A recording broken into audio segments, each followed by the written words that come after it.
Before we begin, don't forget to check out our free Bible guide in the description. It's a simple resource to help you get more from your time in Scripture. Thank you for being here. Leviticus chapter 1. And the Lord called unto Moses, and spake unto him out of the tabernacle of the congregation, saying, Speak unto the children of Israel, and say unto them, If any man of you bring an offering unto the Lord, ye shall bring your offering of the cattle, even of the herd, and of the flock. If his offering be a burnt sacrifice of the herd, let him offer a male without blemish. He shall offer it of his own voluntary will at the door of the tabernacle of the congregation before the Lord. And he shall put his hand upon the head of the burnt offering, and it shall be accepted for him to make atonement for him. And he shall kill the bullock before the Lord, and the priests, Aaron's sons, shall bring the blood, and sprinkle the blood round about upon the altar that is by the door of the tabernacle of the congregation. And he shall flay the burnt offering, and cut it into his pieces. And the sons of Aaron the priest shall put fire upon the altar, and lay the wood in order upon the fire.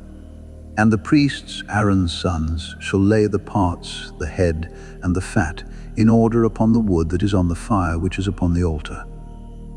But his inwards and his legs shall he wash in water, and the priest shall burn all on the altar, to be a burnt sacrifice, an offering made by fire, of a sweet savour unto the Lord. And if his offering be of the flocks, namely of the sheep or of the goats for a burnt sacrifice, he shall bring it a male without blemish, and he shall kill it on the side of the altar northward before the Lord. And the priests, Aaron's sons, shall sprinkle his blood round about upon the altar. And he shall cut it into his pieces, with his head and his fat. And the priest shall lay them in order on the wood that is on the fire which is upon the altar. But he shall wash the inwards and the legs with water, and the priest shall bring it all, and burn it upon the altar. It is a burnt sacrifice, an offering made by fire, of a sweet savour unto the Lord.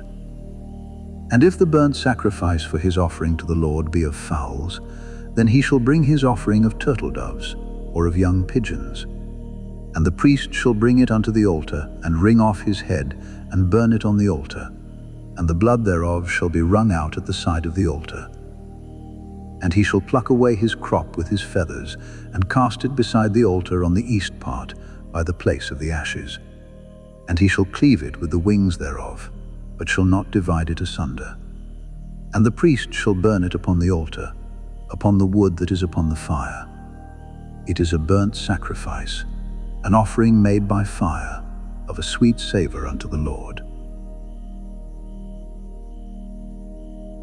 Chapter 2. And when any will offer a meat offering unto the Lord, his offering shall be of fine flour, and he shall pour oil upon it, and put frankincense thereon.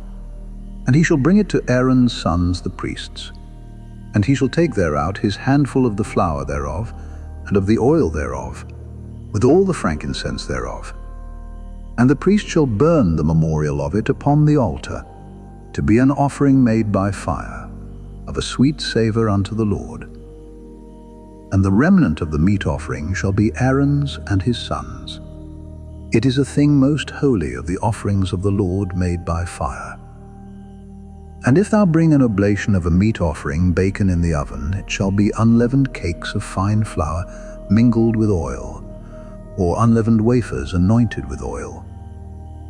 And if thy oblation be a meat offering baken in a pan, it shall be of fine flour unleavened, mingled with oil. Thou shalt part it in pieces, and pour oil thereon. It is a meat offering. And if thy oblation be a meat offering baken in the frying pan, it shall be made of fine flour with oil. And thou shalt bring the meat offering that is made of these things unto the Lord. And when it is presented unto the priest, he shall bring it unto the altar. And the priest shall take from the meat offering a memorial thereof, and shall burn it upon the altar. It is an offering made by fire, of a sweet savour unto the Lord. And that which is left of the meat offering shall be Aaron's and his sons. It is a thing most holy of the offerings of the Lord made by fire. No meat offering which ye shall bring unto the Lord shall be made with leaven. For ye shall burn no leaven, nor any honey, in any offering of the Lord made by fire. As for the oblation of the firstfruits, ye shall offer them unto the Lord, but they shall not be burnt on the altar for a sweet savour. And every oblation of thy meat offering shalt thou season with salt. Neither shalt thou suffer the salt of the covenant of thy God to be lacking from thy meat offering. With all thine offerings thou shalt offer salt. And if thou offer a meat offering of thy firstfruits unto the Lord, thou shalt offer for the meat offering of thy firstfruits green ears of corn dried by the fire, even corn beaten out of full ears. And thou shalt put oil upon it, and lay frankincense thereon. It is a meat offering. And the priest shall burn the memorial of it, part of the beaten corn thereof, and part of the oil thereof, with all the frankincense thereof. It is an offering made by fire unto the Lord. Chapter 3. And if his oblation be a sacrifice of peace offering, if he offer it of the herd, whether it be a male or female, he shall offer it without blemish before the Lord. And he shall lay his hand upon the head of his offering, and kill it at the door of the tabernacle of the congregation. And Aaron's sons the priests shall sprinkle the blood upon the altar round about. And he shall offer of the sacrifice of the peace offering, an offering made by fire unto the Lord, the fat that covereth the inwards, and all the fat that is upon the inwards, and the 2 kidneys, and the fat that is on them, which is by the flanks, and the caul above the liver, with the kidneys, it shall he take away. And Aaron's sons shall burn it on the altar upon the burnt sacrifice, which is upon the wood that is on the fire. It is an offering made by fire, of a sweet savour unto the Lord. And if his offering for a sacrifice of peace offering unto the Lord be of the flock, male or female, he shall offer it without blemish. If he offer a lamb for his offering, then shall he offer it before the Lord. And he shall lay his hand upon the head of his offering, and kill it before the tabernacle of the congregation. And Aaron's sons shall sprinkle the blood thereof round about upon the altar. And he shall offer of the sacrifice of the peace offering, an offering made by fire unto the Lord, the fat thereof, and the whole rump. It shall he take off hard by the backbone, and the fat that covereth the inwards, and all the fat that is upon the inwards, and the 2 kidneys, and the fat that is upon them, which is by the flanks, and the caul above the liver, with the kidneys, it shall he take away. And the priest shall burn it upon the altar. It is the food of the offering made by fire unto the Lord. And if his offering be a goat, then he shall offer it before the Lord. And he shall lay his hand upon the head of it, and kill it before the tabernacle of the congregation. And the sons of Aaron shall sprinkle the blood thereof upon the altar round about. And he shall offer thereof his offering, even an offering made by fire unto the Lord, the fat that covereth the inwards, and all the fat that is upon the inwards, and the 2 kidneys, and the fat that is upon them, which is by the flanks, and the caul above the liver, with the kidneys, it shall he take away. And the priest shall burn them upon the altar. It is the food of the offering made by fire for a sweet savour. All the fat is the Lord's. It shall be a perpetual statute for your generations throughout all your dwellings, that ye eat neither fat nor blood. Chapter 4. And the Lord spake unto Moses, saying, Speak unto the children of Israel, saying, If a soul shall sin through ignorance against any of the commandments of the Lord, concerning things which ought not to be done, and shall do against any of them, if the priest that is anointed do sin according to the sin of the people, then let him bring for his sin which he hath sinned a young bullock without blemish unto the Lord for a sin offering. And he shall bring the bullock unto the door of the tabernacle of the congregation before the Lord, and shall lay his hand upon the bullock's head, and kill the bullock before the Lord. And the priest that is anointed shall take of the bullock's blood and bring it to the tabernacle of the congregation. And the priest shall dip his finger in the blood and sprinkle of the blood 7 times before the Lord, before the veil of the sanctuary. And the priest shall put some of the blood upon the horns of the altar of sweet incense before the Lord, which is in the tabernacle of the congregation, and shall pour all the blood of the bullock at the bottom of the altar of the burnt offering, which is at the door of the tabernacle of the congregation. And he shall take off from it all the fat of the bullock for the sin offering, the fat that covereth the inwards, and all the fat that is upon the inwards, and the 2 kidneys, and the fat that is upon them, which is by the flanks, and the caul above the liver with the kidneys. It shall he take away, as it was taken off from the bullock of the sacrifice of peace offerings. And the priest shall burn them upon the altar of the burnt offering. And the skin of the bullock, and all his flesh, with his head, and with his legs, and his inwards, and his dung, even the whole bullock shall he carry forth without the camp unto a clean place, where the ashes are poured out, and burn him on the wood with fire. Where the ashes are poured out shall he be burnt. And if the whole congregation of Israel sin through ignorance, and the thing be hid from the eyes of the assembly, and they have done somewhat against any of the commandments of the Lord concerning things which should not be done, and are guilty, when the sin which they have sinned against it is known, then the congregation shall offer a young bullock for the sin, and bring him before the tabernacle of the congregation. And the elders of the congregation shall lay their hands upon the head of the bullock before the Lord, and the bullock shall be killed before the Lord. And the priest that is anointed shall bring of the bullock's blood to the tabernacle of the congregation. And the priest shall dip his finger in some of the blood, and sprinkle it 7 times before the Lord, even before the veil. And he shall put some of the blood upon the horns of the altar which is before the Lord, that is in the tabernacle of the congregation, and shall pour out all the blood at the bottom of the altar of the burnt offering, which is at the door of the tabernacle of the congregation. And he shall take all his fat from him, and burn it upon the altar. And he shall do with the bullock as he did with the bullock for a sin offering, so shall he do with this. And the priest shall make an atonement for them, and it shall be forgiven them. And he shall carry forth the bullock without the camp, and burn him as he burned the first bullock. It is a sin offering for the congregation. When a ruler hath sinned and done somewhat through ignorance against any of the commandments of the Lord his God concerning things which should not be done, and is guilty, or if his sin wherein he hath sinned come to his knowledge, he shall bring his offering, a kid of the goats, a male without blemish. And he shall lay his hand upon the head of the goat, and kill it in the place where they kill the burnt offering before the Lord. It is a sin offering.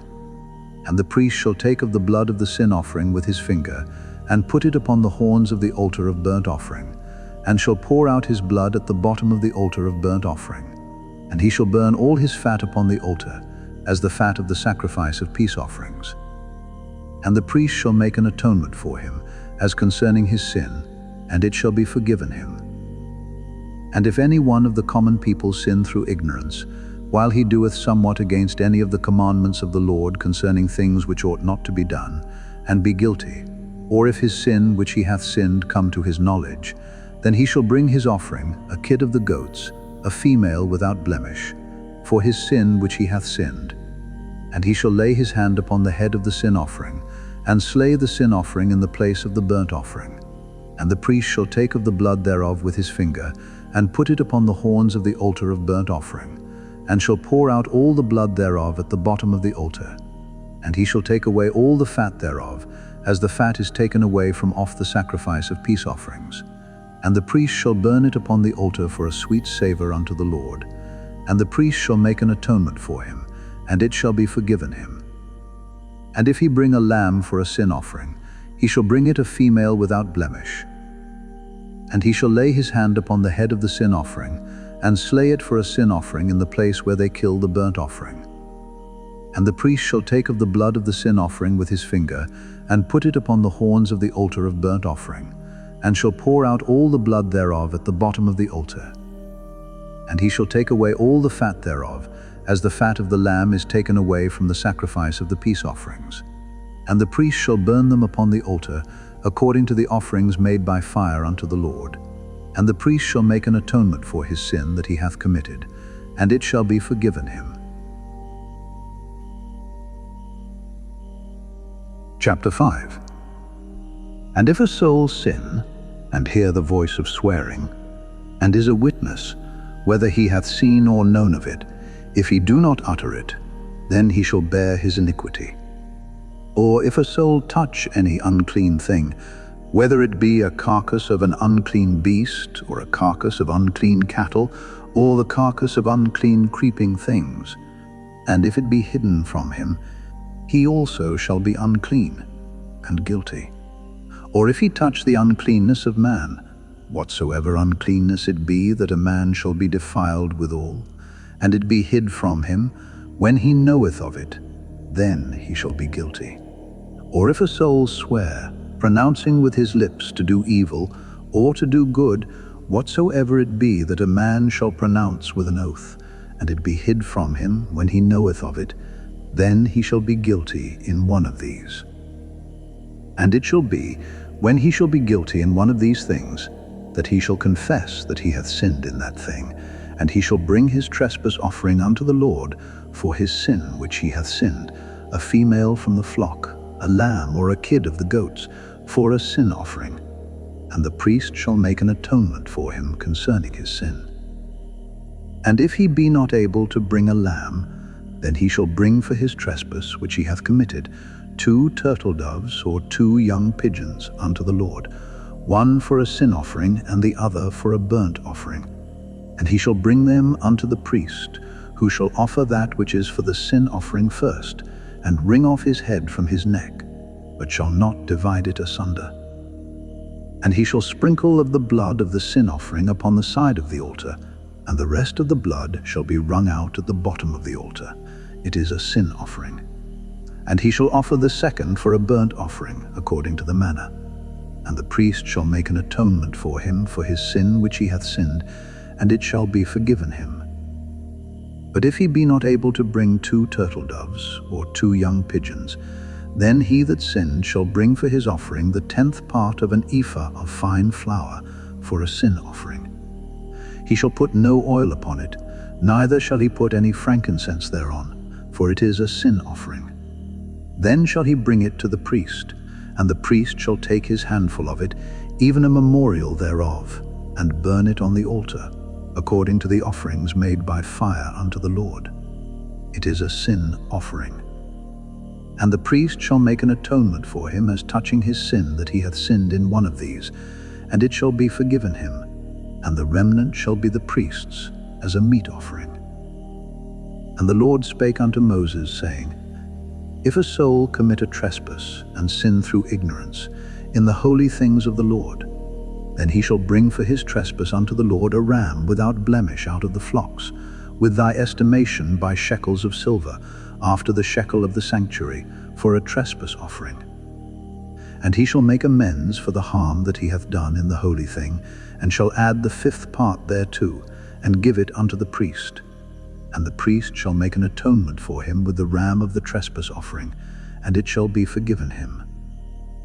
And if a soul sin and commit any of these things which are forbidden to be done by the commandments of the Lord, though he wist it not, yet is he guilty, and shall bear his iniquity. And he shall bring a ram without blemish out of the flock, with thy estimation for a trespass offering, unto the priest. And the priest shall make an atonement for him concerning his ignorance, wherein he erred and wist it not, and it shall be forgiven him. It is a trespass offering. He hath certainly trespassed against the Lord. Chapter 6. And the Lord spake unto Moses, saying, If a soul sin, and commit a trespass against the Lord, and lie unto his neighbor in that which was delivered him to keep, or in fellowship, or in a thing taken away by violence, or hath deceived his neighbor, or have found that which was lost, and lieth concerning it, and sweareth falsely, in any of all these that a man doeth, sinning therein, then it shall be, because he hath sinned, and is guilty, that he shall restore that which he took violently away, or the thing which he hath deceitfully gotten, or that which was delivered him to keep, or the lost thing which he found, or all that about which he hath sworn falsely. He shall even restore it in the principal, and shall add the 5th part more thereto, and give it unto him to whom it appertaineth, in the day of his trespass offering. And he shall bring his trespass offering unto the Lord, a ram without blemish out of the flock, with thy estimation, for a trespass offering unto the priest. And the priest shall make an atonement for him before the Lord, and it shall be forgiven him for anything of all that he hath done in trespassing therein. And the Lord spake unto Moses, saying, Command Aaron and his sons, saying, This is the law of the burnt offering. It is the burnt offering, because of the burning upon the altar all night unto the morning, and the fire of the altar shall be burning in it. And the priest shall put on his linen garment, and his linen breeches shall he put upon his flesh, and take up the ashes which the fire hath consumed with the burnt offering on the altar, and he shall put them beside the altar. And he shall put off his garments, and put on other garments, and carry forth the ashes without the camp unto a clean place. And the fire upon the altar shall be burning in it, it shall not be put out. And the priest shall burn wood on it every morning, and lay the burnt offering in order upon it. And he shall burn thereon the fat of the peace offerings. The fire shall ever be burning upon the altar, it shall never go out. And this is the law of the meat offering. The sons of Aaron shall offer it before the Lord, before the altar. And he shall take of it his handful, of the flour of the meat offering and of the oil thereof, and all the frankincense which is upon the meat offering, and shall burn it upon the altar for a sweet savour, even the memorial of it, unto the Lord. And the remainder thereof shall Aaron and his sons eat. With unleavened bread shall it be eaten in the holy place. In the court of the tabernacle of the congregation they shall eat it. It shall not be baken with leaven. I have given it unto them for their portion of my offerings made by fire. It is most holy, as is the sin offering, and as the trespass offering. All the males among the children of Aaron shall eat of it. It shall be a statute forever in your generations concerning the offerings of the Lord made by fire. Every one that toucheth them shall be holy. And the Lord spake unto Moses, saying, This is the offering of Aaron and of his sons, which they shall offer unto the Lord in the day when he is anointed, the 10th part of an ephah of fine flour for a meat offering perpetual, half of it in the morning, and half thereof at night. In a pan it shall be made with oil, and when it is baken thou shalt bring it in, and the baken pieces of the meat offering shalt thou offer for a sweet savour unto the Lord. And the priest of his sons that is anointed in his stead shall offer it. It is a statute forever unto the Lord, it shall be wholly burnt. For every meat offering for the priest shall be wholly burnt, it shall not be eaten. And the Lord spake unto Moses, saying, Speak unto Aaron and to his sons, saying, This is the law of the sin offering. In the place where the burnt offering is killed shall the sin offering be killed before the Lord. It is most holy. The priest that offereth it for sin shall eat it. In the holy place shall it be eaten, in the court of the tabernacle of the congregation. Whatsoever shall touch the flesh thereof shall be holy. And when there is sprinkled of the blood thereof upon any garment, thou shalt wash that whereon it was sprinkled in the holy place. But the earthen vessel wherein it is sodden shall be broken. And if it be sodden in a brazen pot, it shall be both scoured and rinsed in water. All the males among the priests shall eat thereof. It is most holy. And no sin offering whereof any of the blood is brought into the tabernacle of the congregation to reconcile withal in the holy place shall be eaten. It shall be burnt in the fire.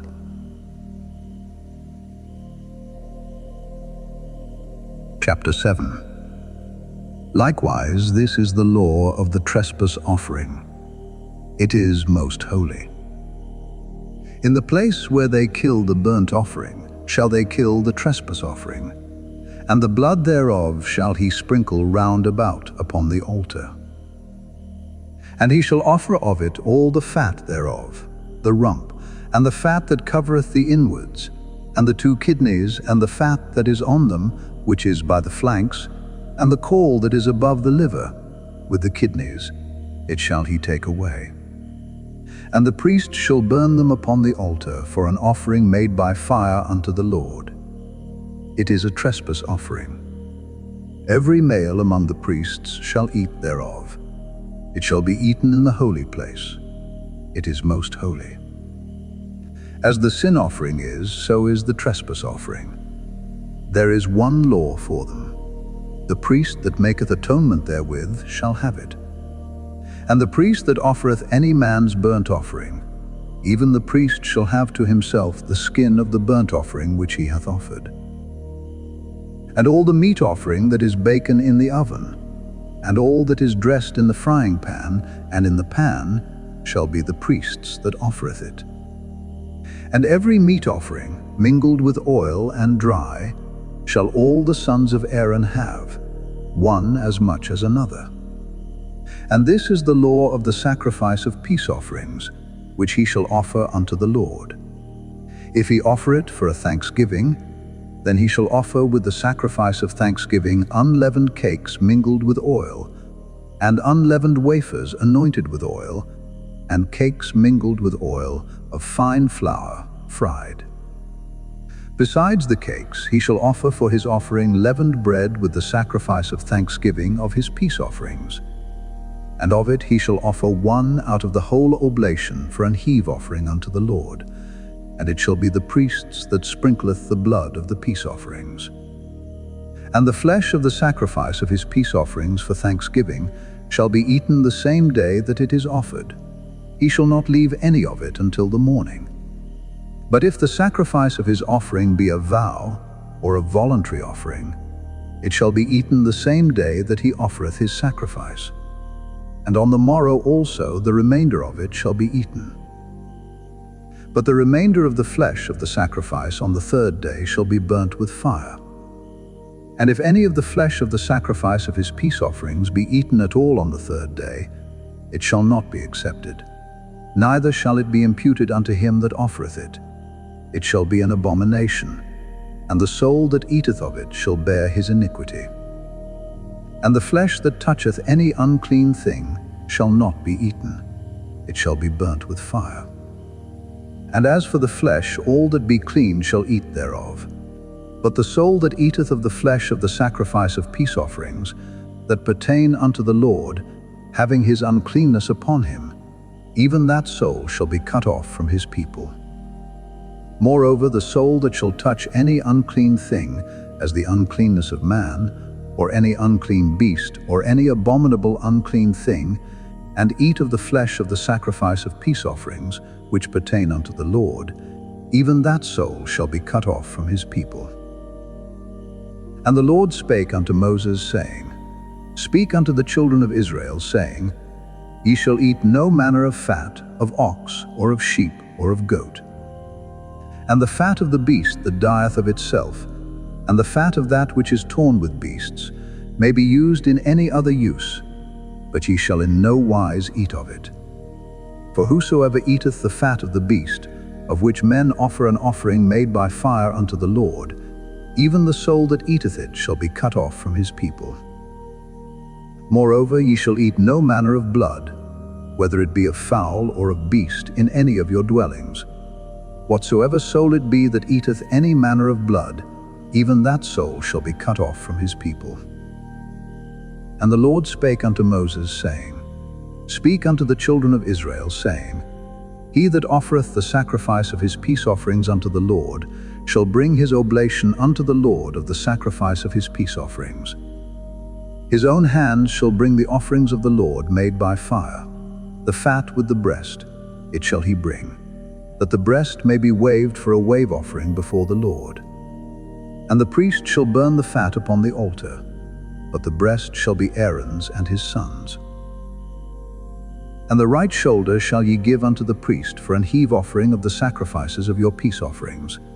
He among the sons of Aaron that offereth the blood of the peace offerings and the fat shall have the right shoulder for his part. For the wave breast and the heave shoulder have I taken of the children of Israel from off the sacrifices of their peace offerings, and have given them unto Aaron the priest and unto his sons by a statute forever from among the children of Israel. This is the portion of the anointing of Aaron and of the anointing of his sons out of the offerings of the Lord made by fire, in the day when he presented them to minister unto the Lord in the priest's office, which the Lord commanded to be given them of the children of Israel, in the day that he anointed them, by a statute forever throughout their generations. This is the law of the burnt offering, of the meat offering, and of the sin offering, and of the trespass offering, and of the consecrations, and of the sacrifice of the peace offerings, which the Lord commanded Moses in Mount Sinai, in the day that he commanded the children of Israel to offer their oblations unto the Lord, in the wilderness of Sinai. Chapter 8. And the Lord spake unto Moses, saying, Take Aaron and his sons with him, and the garments, and the anointing oil, and a bullock for the sin offering, and 2 rams, and a basket of unleavened bread. And gather thou all the congregation together unto the door of the tabernacle of the congregation. And Moses did as the Lord commanded him, and the assembly was gathered together unto the door of the tabernacle of the congregation. And Moses said unto the congregation, This is the thing which the Lord commanded to be done. And Moses brought Aaron and his sons, and washed them with water. And he put upon him the coat, and girded him with the girdle, and clothed him with the robe, and put the ephod upon him. And he girded him with the curious girdle of the ephod, and bound it unto him therewith. And he put the breastplate upon him. Also he put in the breastplate the Urim and the Thummim. And he put the mitre upon his head. Also upon the mitre, even upon his forefront, did he put the golden plate, the holy crown, as the Lord commanded Moses. And Moses took the anointing oil, and anointed the tabernacle and all that was therein, and sanctified them. And he sprinkled thereof upon the altar 7 times, and anointed the altar and all his vessels, both the laver and his foot, to sanctify them. And he poured of the anointing oil upon Aaron's head, and anointed him, to sanctify him. And Moses brought Aaron's sons, and put coats upon them, and girded them with girdles, and put bonnets upon them, as the Lord commanded Moses. And he brought the bullock for the sin offering, and Aaron and his sons laid their hands upon the head of the bullock for the sin offering. And he slew it. And Moses took the blood, and put it upon the horns of the altar round about with his finger, and purified the altar, and poured the blood at the bottom of the altar, and sanctified it, to make reconciliation upon it. And he took all the fat that was upon the inwards, and the caul above the liver, and the 2 kidneys, and their fat, and Moses burned it upon the altar. But the bullock, and his hide, his flesh, and his dung, he burnt with fire without the camp, as the Lord commanded Moses. And he brought the ram for the burnt offering, and Aaron and his sons laid their hands upon the head of the ram, and he killed it. And Moses sprinkled the blood upon the altar round about. And he cut the ram into pieces, and Moses burnt the head, and the pieces, and the fat. And he washed the inwards and the legs in water, and Moses burnt the whole ram upon the altar. It was a burnt sacrifice for a sweet savor, and an offering made by fire unto the Lord, as the Lord commanded Moses. And he brought the other ram, the ram of consecration, and Aaron and his sons laid their hands upon the head of the ram, and he slew it. And Moses took of the blood of it, and put it upon the tip of Aaron's right ear, and upon the thumb of his right hand, and upon the great toe of his right foot.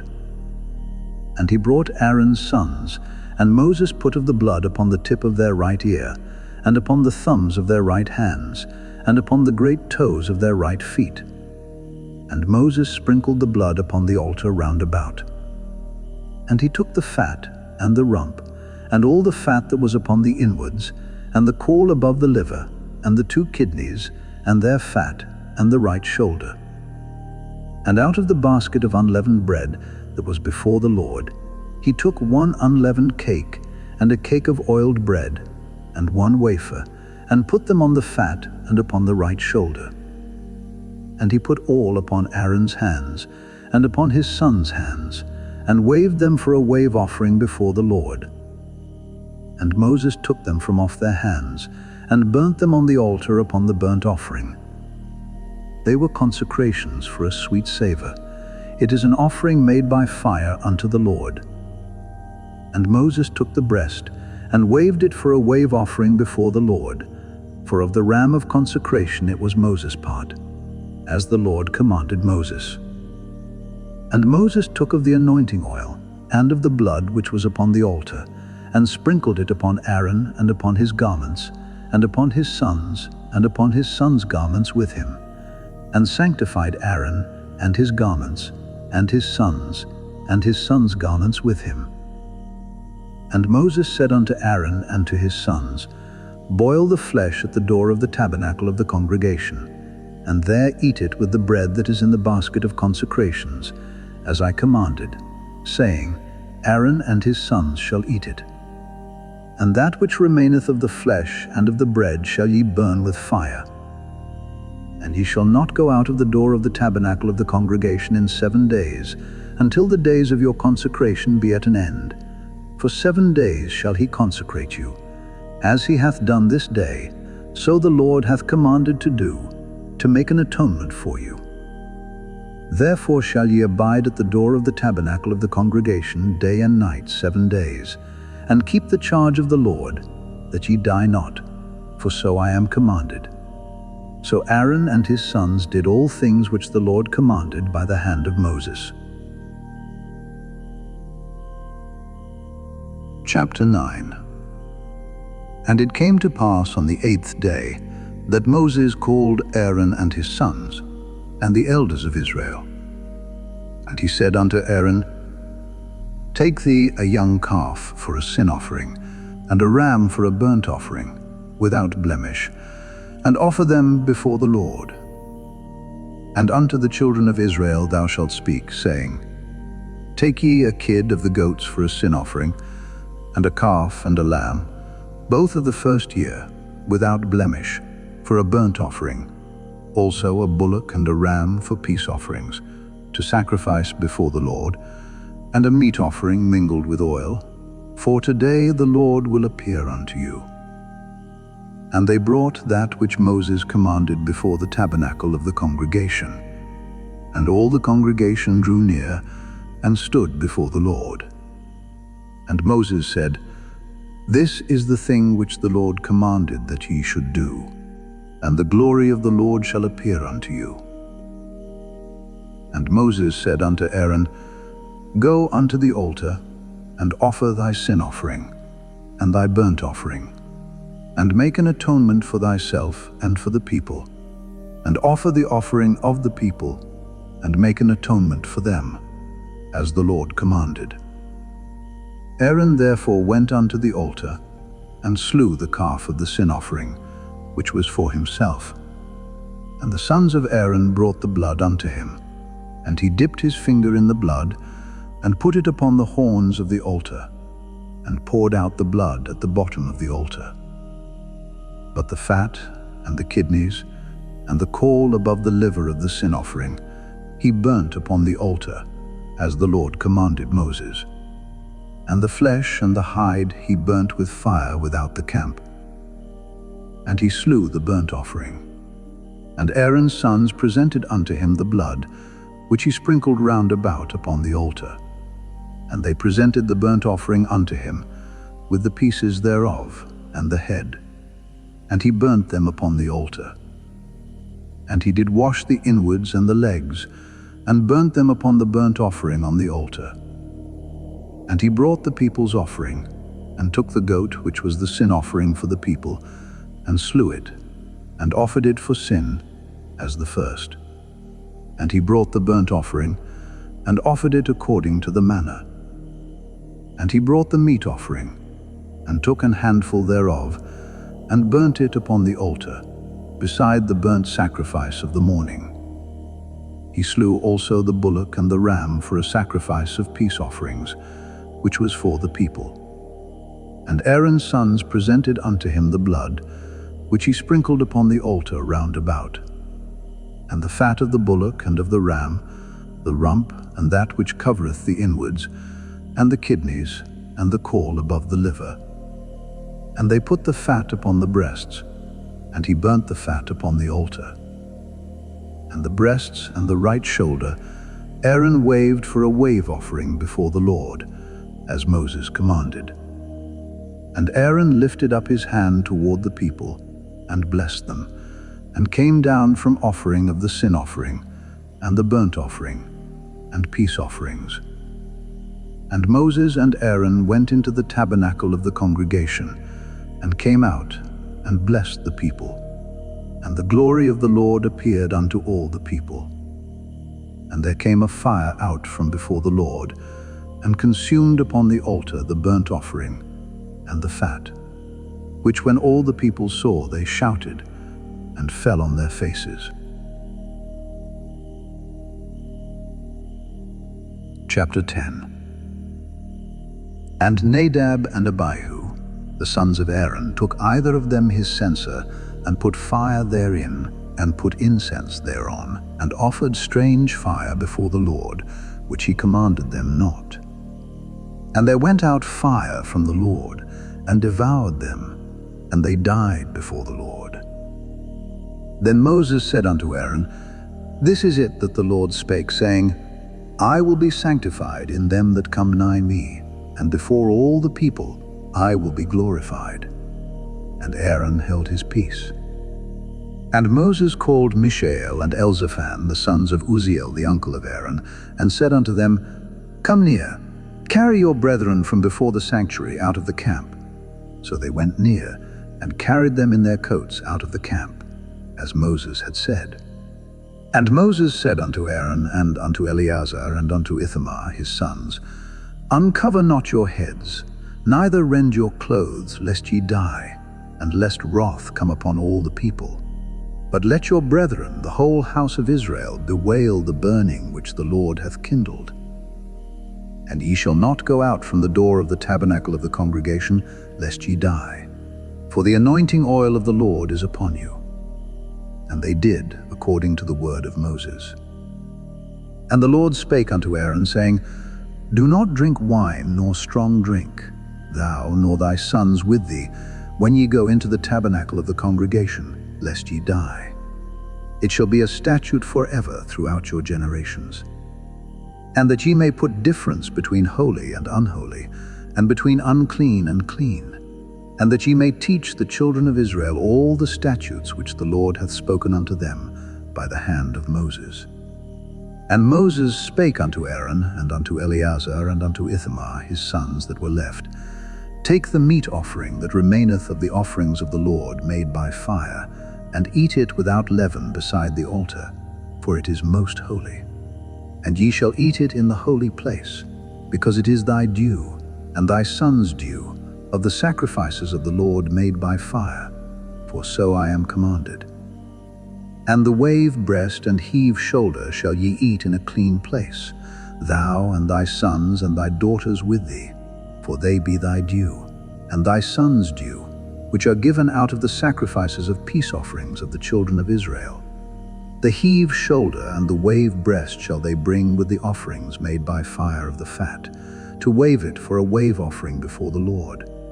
And it shall be thine, and thy sons with thee, by a statute forever, as the Lord hath commanded.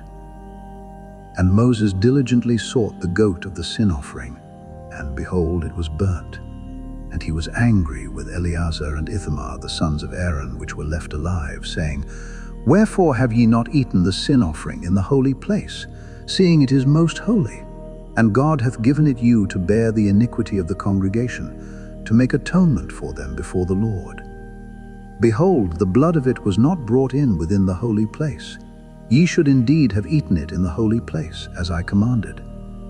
And Aaron said unto Moses, Behold, This day have they offered their sin offering and their burnt offering before the Lord, and such things have befallen me. And if I had eaten the sin offering today, should it have been accepted in the sight of the Lord? And when Moses heard that, he was content.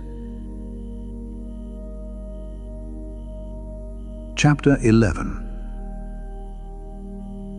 And the Lord spake unto Moses and to Aaron, saying unto them, Speak unto the children of Israel, saying, These are the beasts which ye shall eat among all the beasts that are on the earth.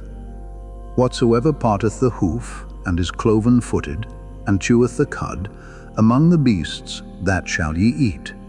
Nevertheless these shall ye not eat of them that chew the cud, or of them that divide the hoof, as the camel. Because he cheweth the cud, but divideth not the hoof, he is unclean unto you. And the coney, because he cheweth the cud, but divideth not the hoof, he is unclean unto you. And the hare, because he cheweth the cud, but divideth not the hoof, he is unclean unto you.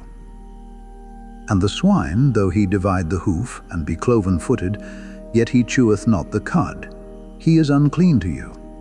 Of their flesh shall ye not eat, and their carcass shall ye not touch, they are unclean to you.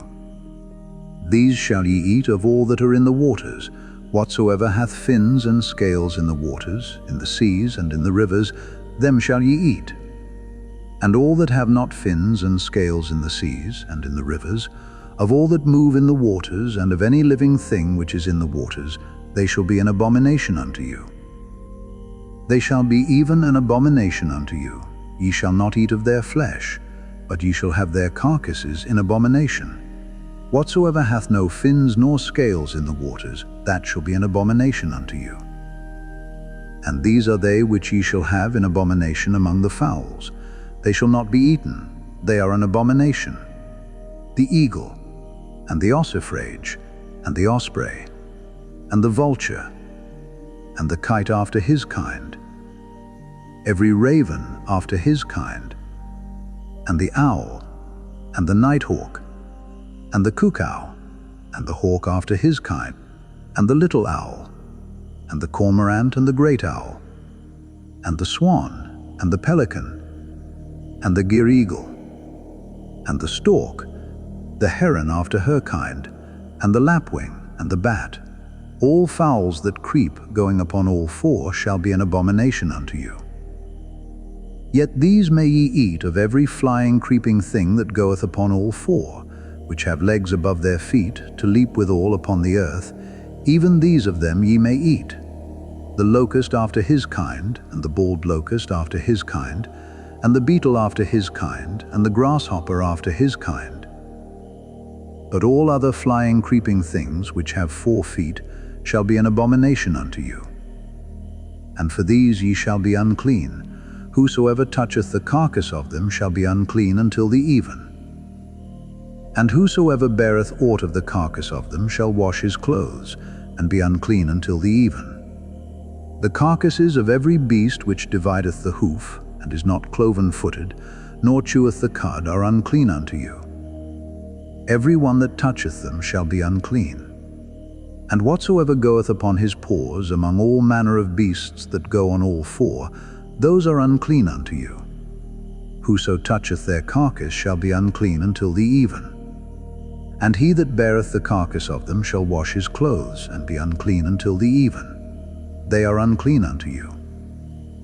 These also shall be unclean unto you among the creeping things that creep upon the earth, the weasel, and the mouse, and the tortoise after his kind, and the ferret, and the chameleon, and the lizard, and the snail, and the mole. These are unclean to you among all that creep. Whosoever doth touch them when they be dead shall be unclean until the even. And upon whatsoever any of them when they are dead doth fall, it shall be unclean, whether it be any vessel of wood, or raiment, or skin, or sack. Whatsoever vessel it be wherein any work is done, it must be put into water, and it shall be unclean until the even. So it shall be cleansed. And every earthen vessel whereinto any of them falleth, whatsoever is in it shall be unclean, and ye shall break it. Of all meat which may be eaten, that on which such water cometh shall be unclean. and all drink that may be drunk in every such vessel shall be unclean.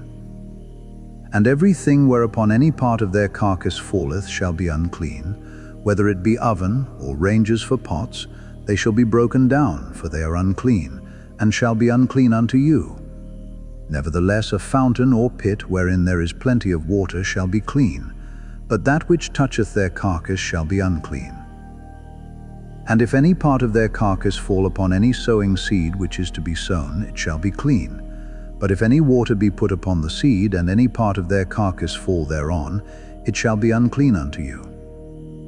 And if any beast of which ye may eat die, he that toucheth the carcass thereof shall be unclean until the even. And he that eateth of the carcass of it shall wash his clothes, and be unclean until the even. He also that beareth the carcass of it shall wash his clothes, and be unclean until the even.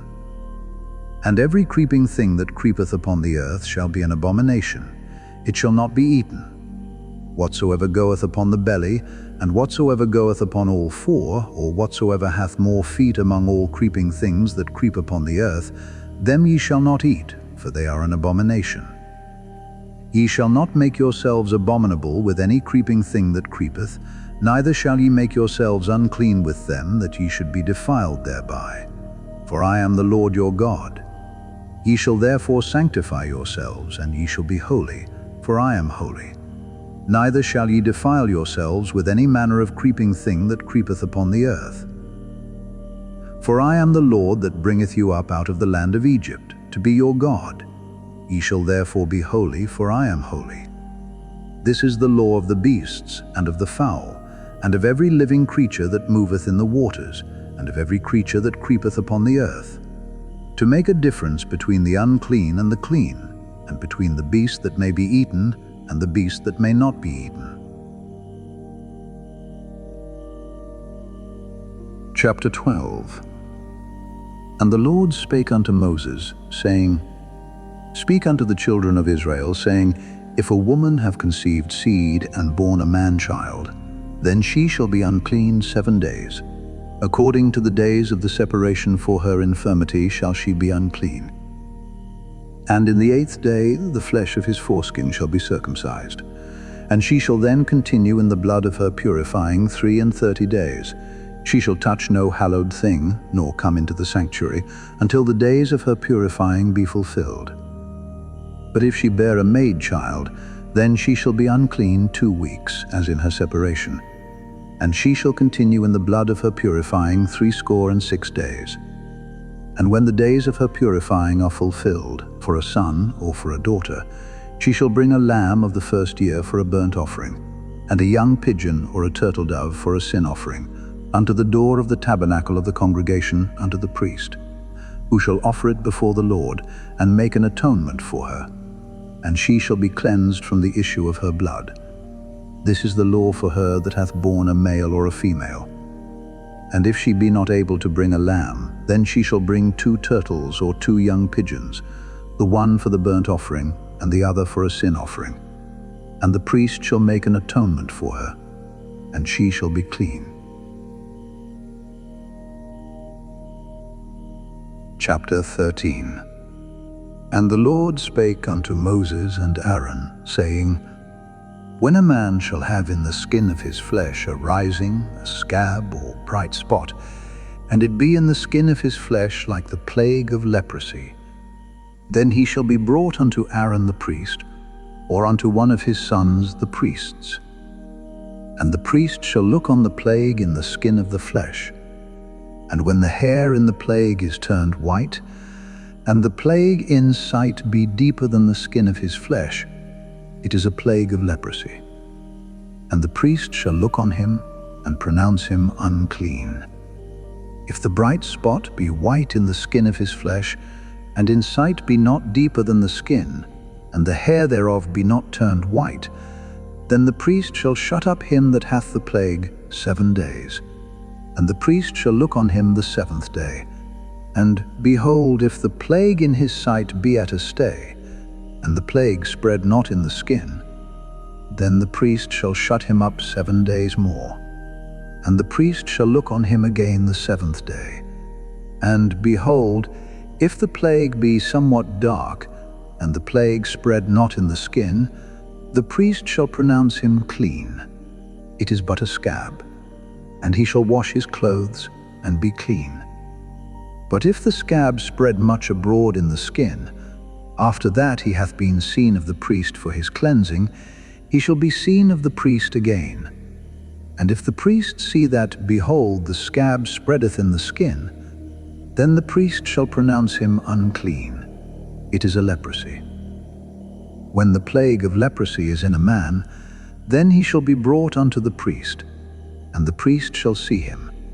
And behold, if the rising be white in the skin, and it have turned the hair white, and there be quick raw flesh in the rising, it is an old leprosy in the skin of his flesh, and the priest shall pronounce him unclean, and shall not shut him up, for he is unclean. And if a leprosy break out abroad in the skin, and the leprosy cover all the skin of him that hath the plague from his head even to his foot, wheresoever the priest looketh, then the priest shall consider. And behold, if the leprosy have covered all his flesh, he shall pronounce him clean that hath the plague. It is all turned white. He is clean. But when raw flesh appeareth in him, he shall be unclean. And the priest shall see the raw flesh, and pronounce him to be unclean. For the raw flesh is unclean. It is a leprosy. Or if the raw flesh turn again and be changed unto white, he shall come unto the priest, and the priest shall see him.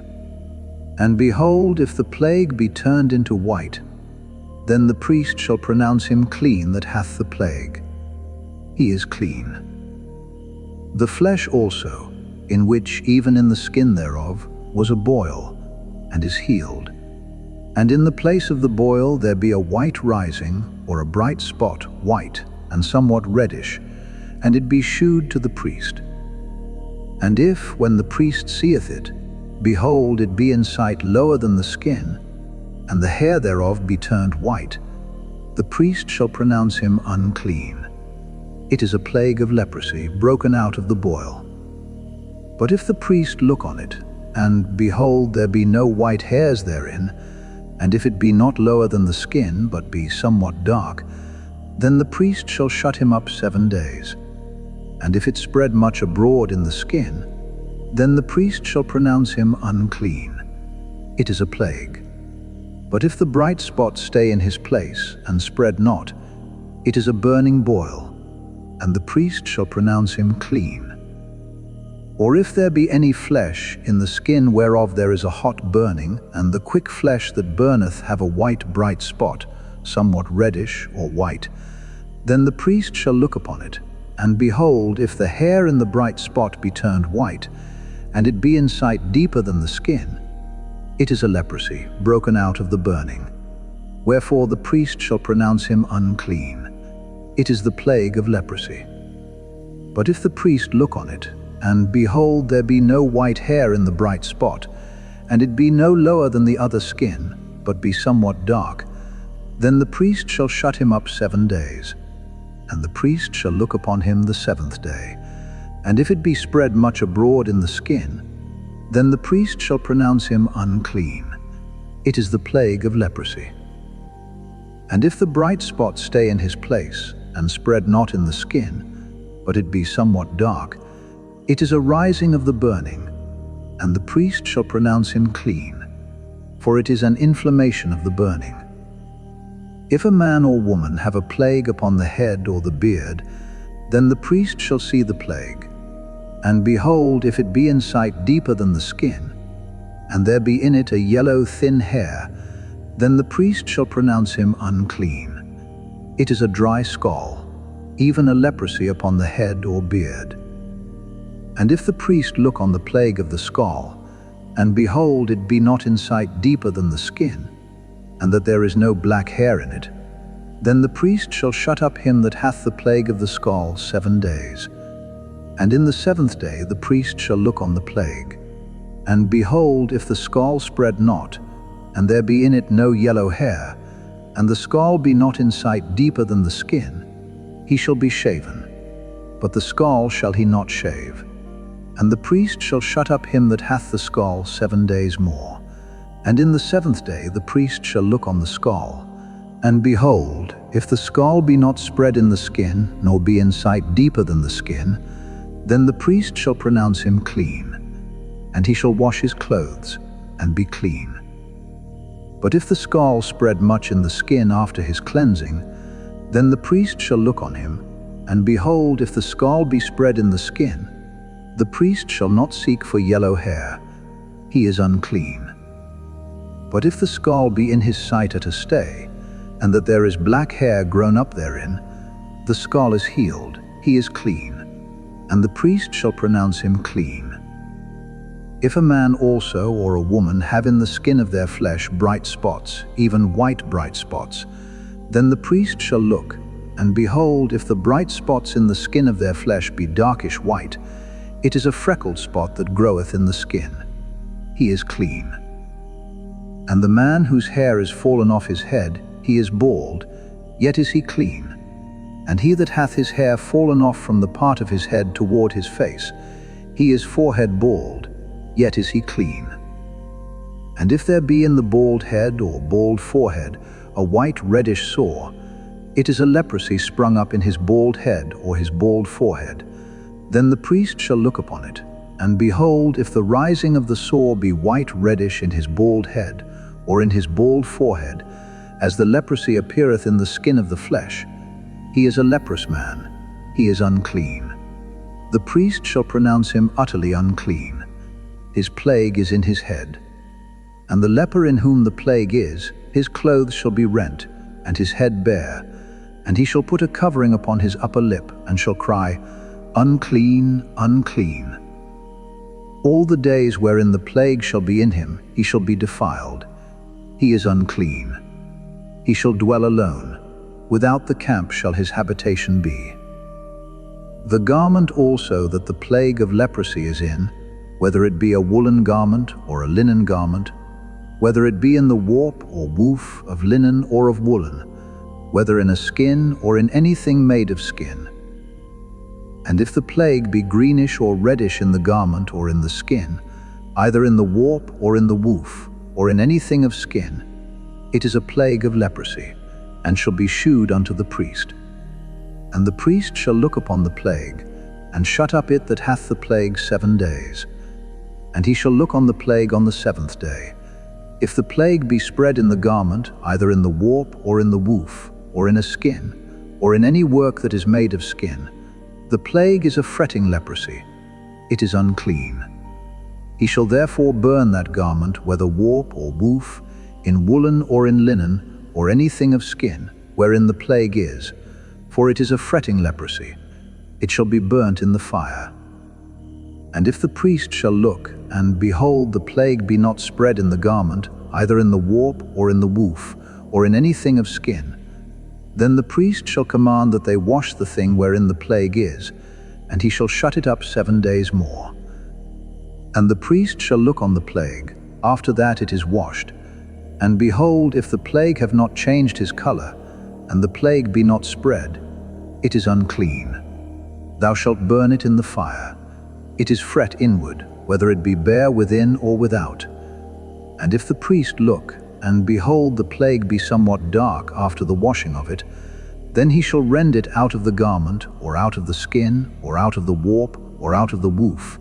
And if it appear still in the garment, either in the warp, or in the woof, or in anything of skin, it is a spreading plague. Thou shalt burn that wherein the plague is with fire. And the garment, either warp, or woof, or whatsoever thing of skin it be, which thou shalt wash, if the plague be departed from them, then it shall be washed the 2nd time, and shall be clean. This is the law of the plague of leprosy in a garment of woolen or linen, either in the warp or woof, or anything of skins, to pronounce it clean, or to pronounce it unclean. Chapter 14. And the Lord spake unto Moses, saying, This shall be the law of the leper in the day of his cleansing. He shall be brought unto the priest.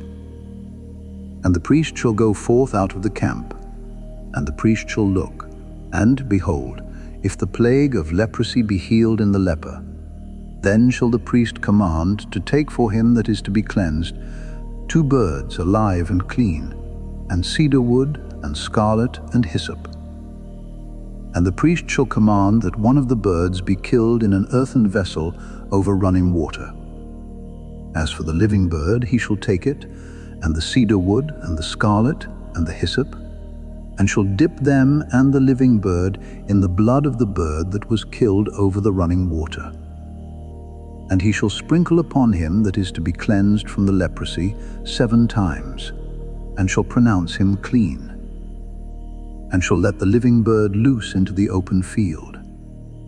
And he that is to be cleansed shall wash his clothes, and shave off all his hair, and wash himself in water, that he may be clean. And after that he shall come into the camp, and shall tarry abroad out of his tent 7 days. But it shall be on the 7th day that he shall shave all his hair off his head, and his beard, and his eyebrows, even all his hair he shall shave off. And he shall wash his clothes, also he shall wash his flesh in water, and he shall be clean. And on the 8th day he shall take 2 he-lambs without blemish, and 1 ewe lamb of the 1st year without blemish, and 3 tenth deals of fine flour for a meat offering, mingled with oil, and 1 log of oil. And the priest that maketh him clean shall present the man that is to be made clean, and those things before the Lord at the door of the tabernacle of the congregation. And the priest shall take 1 he-lamb, and offer him for a trespass offering, and the log of oil, and wave them for a wave offering before the Lord. And he shall slay the lamb in the place where he shall kill the sin offering and the burnt offering, in the holy place. For as the sin offering is the priest's, so is the trespass offering. It is most holy. And the priest shall take some of the blood of the trespass offering, and the priest shall put it upon the tip of the right ear of him that is to be cleansed, and upon the thumb of his right hand, and upon the great toe of his right foot. And the priest shall take some of the log of oil, and pour it into the palm of his own left hand. And the priest shall dip his right finger in the oil that is in his left hand, and shall sprinkle of the oil with his finger 7 times before the Lord. And of the rest of the oil that is in his hand shall the priest put upon the tip of the right ear of him that is to be cleansed, and upon the thumb of his right hand, and upon the great toe of his right foot, upon the blood of the trespass offering. And the remnant of the oil that is in the priest's hand he shall pour upon the head of him that is to be cleansed. And the priest shall make an atonement for him before the Lord. And the priest shall offer the sin offering, and make an atonement for him that is to be cleansed from his uncleanness. And afterward he shall kill the burnt offering. And the priest shall offer the burnt offering and the meat offering upon the altar. And the priest shall make an atonement for him, and he shall be clean.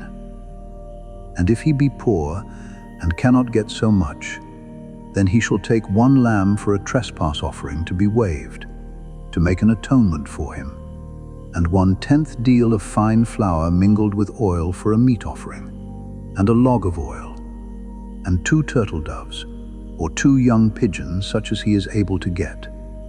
And the one shall be a sin offering, and the other a burnt offering.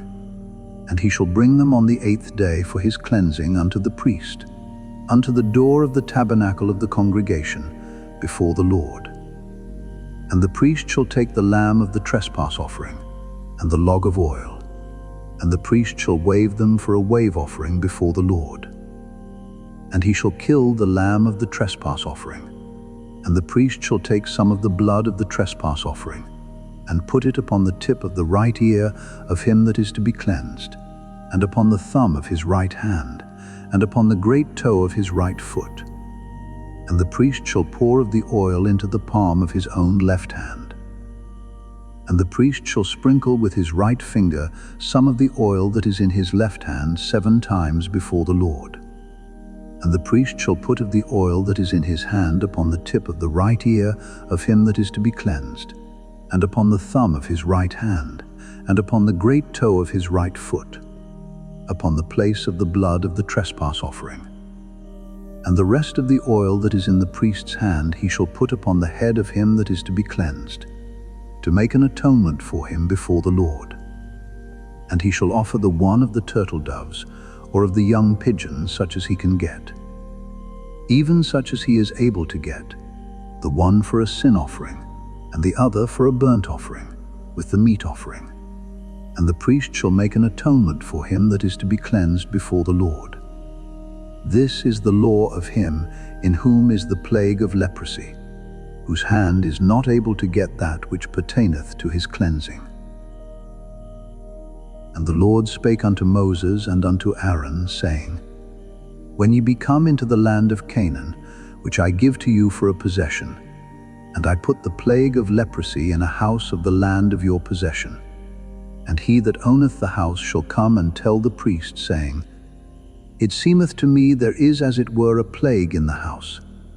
Then the priest shall command that they empty the house, before the priest go into it to see the plague, that all that is in the house be not made unclean. And afterward the priest shall go in to see the house. And he shall look on the plague, and behold, if the plague be in the walls of the house with hollow strakes, greenish or reddish, which in sight are lower than the wall, then the priest shall go out of the house to the door of the house, and shut up the house 7 days. And the priest shall come again the 7th day, and shall look, and behold, if the plague be spread in the walls of the house, then the priest shall command that they take away the stones in which the plague is, and they shall cast them into an unclean place without the city.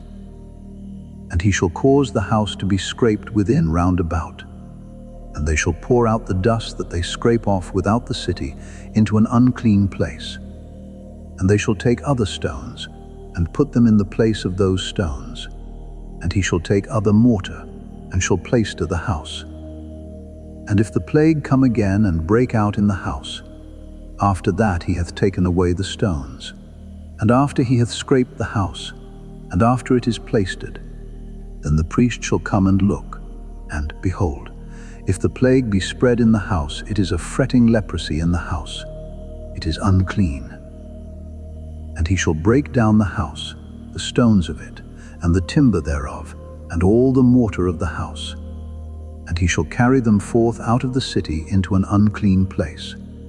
Moreover, he that goeth into the house all the while that it is shut up shall be unclean until the even. And he that lieth in the house shall wash his clothes, and he that eateth in the house shall wash his clothes.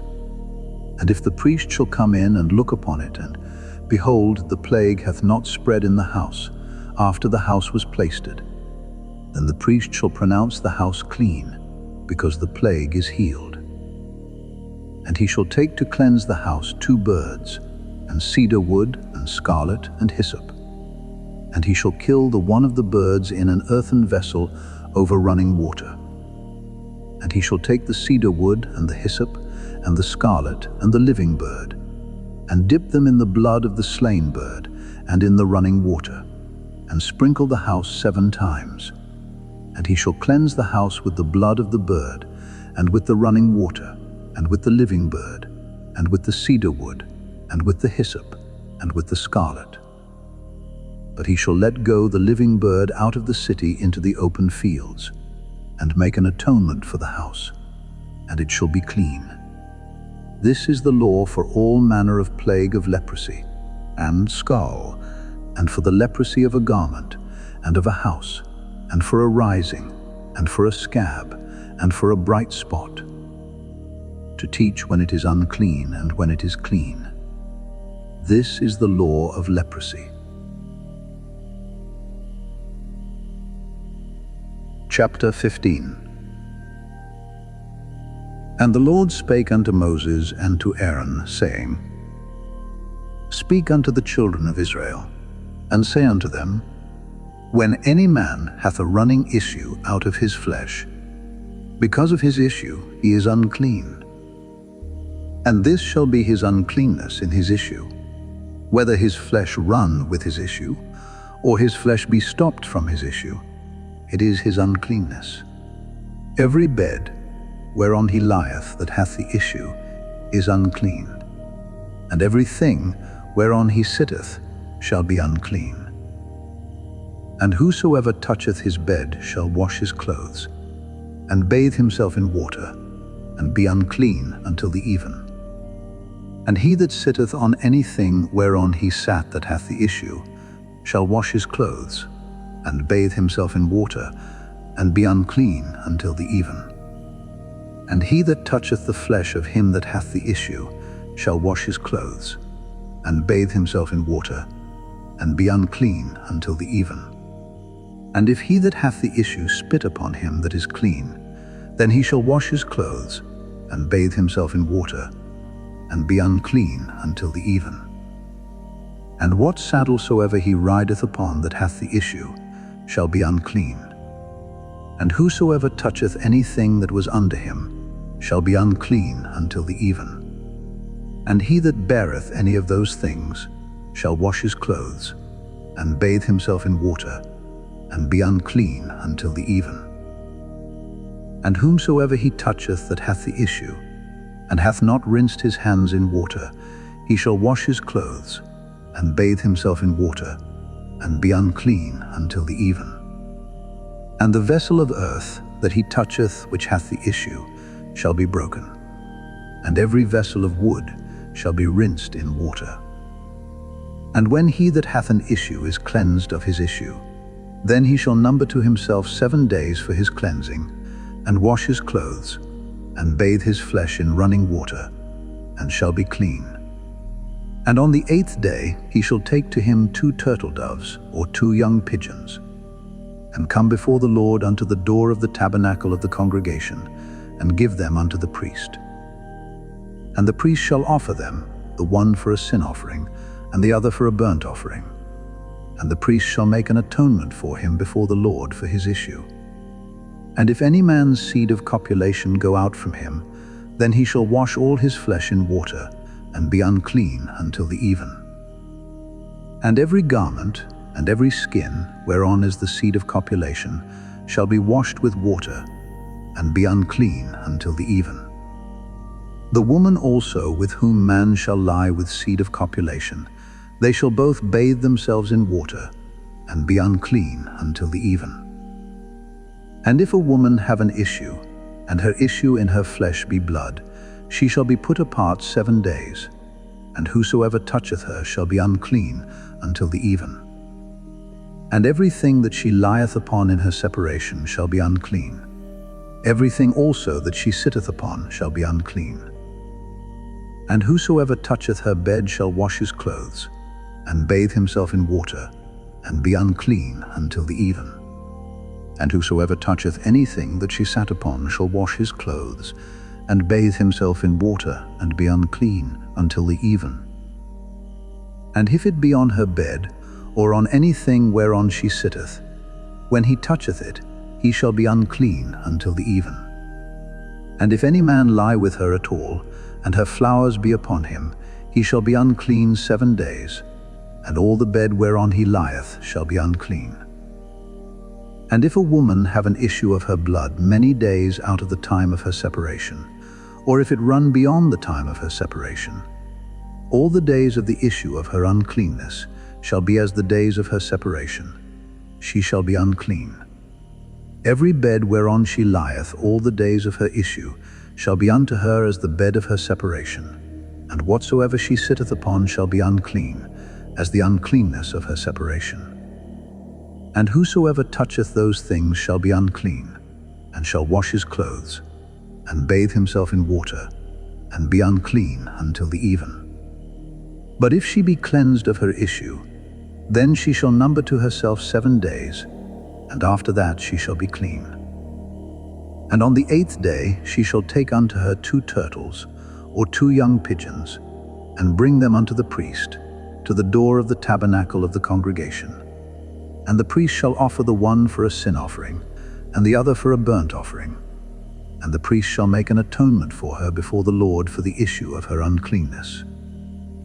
Thus shall ye separate the children of Israel from their uncleanness, that they die not in their uncleanness, when they defile my tabernacle that is among them. This is the law of him that hath an issue, and of him whose seed goeth from him, and is defiled therewith. And of her that is sick of her flowers, and of him that hath an issue, of the man and of the woman, and of him that lieth with her that is unclean. Chapter 16. And the Lord spake unto Moses after the death of the 2 sons of Aaron, when they offered before the Lord and died. And the Lord said unto Moses, Speak unto Aaron thy brother, that he come not at all times into the holy place within the veil before the mercy seat, which is upon the ark, that he die not, for I will appear in the cloud upon the mercy seat. Thus shall Aaron come into the holy place, with a young bullock for a sin offering, and a ram for a burnt offering. He shall put on the holy linen coat, and he shall have the linen breeches upon his flesh, and shall be girded with a linen girdle, and with the linen mitre shall he be attired. These are holy garments. Therefore shall he wash his flesh in water, and so put them on.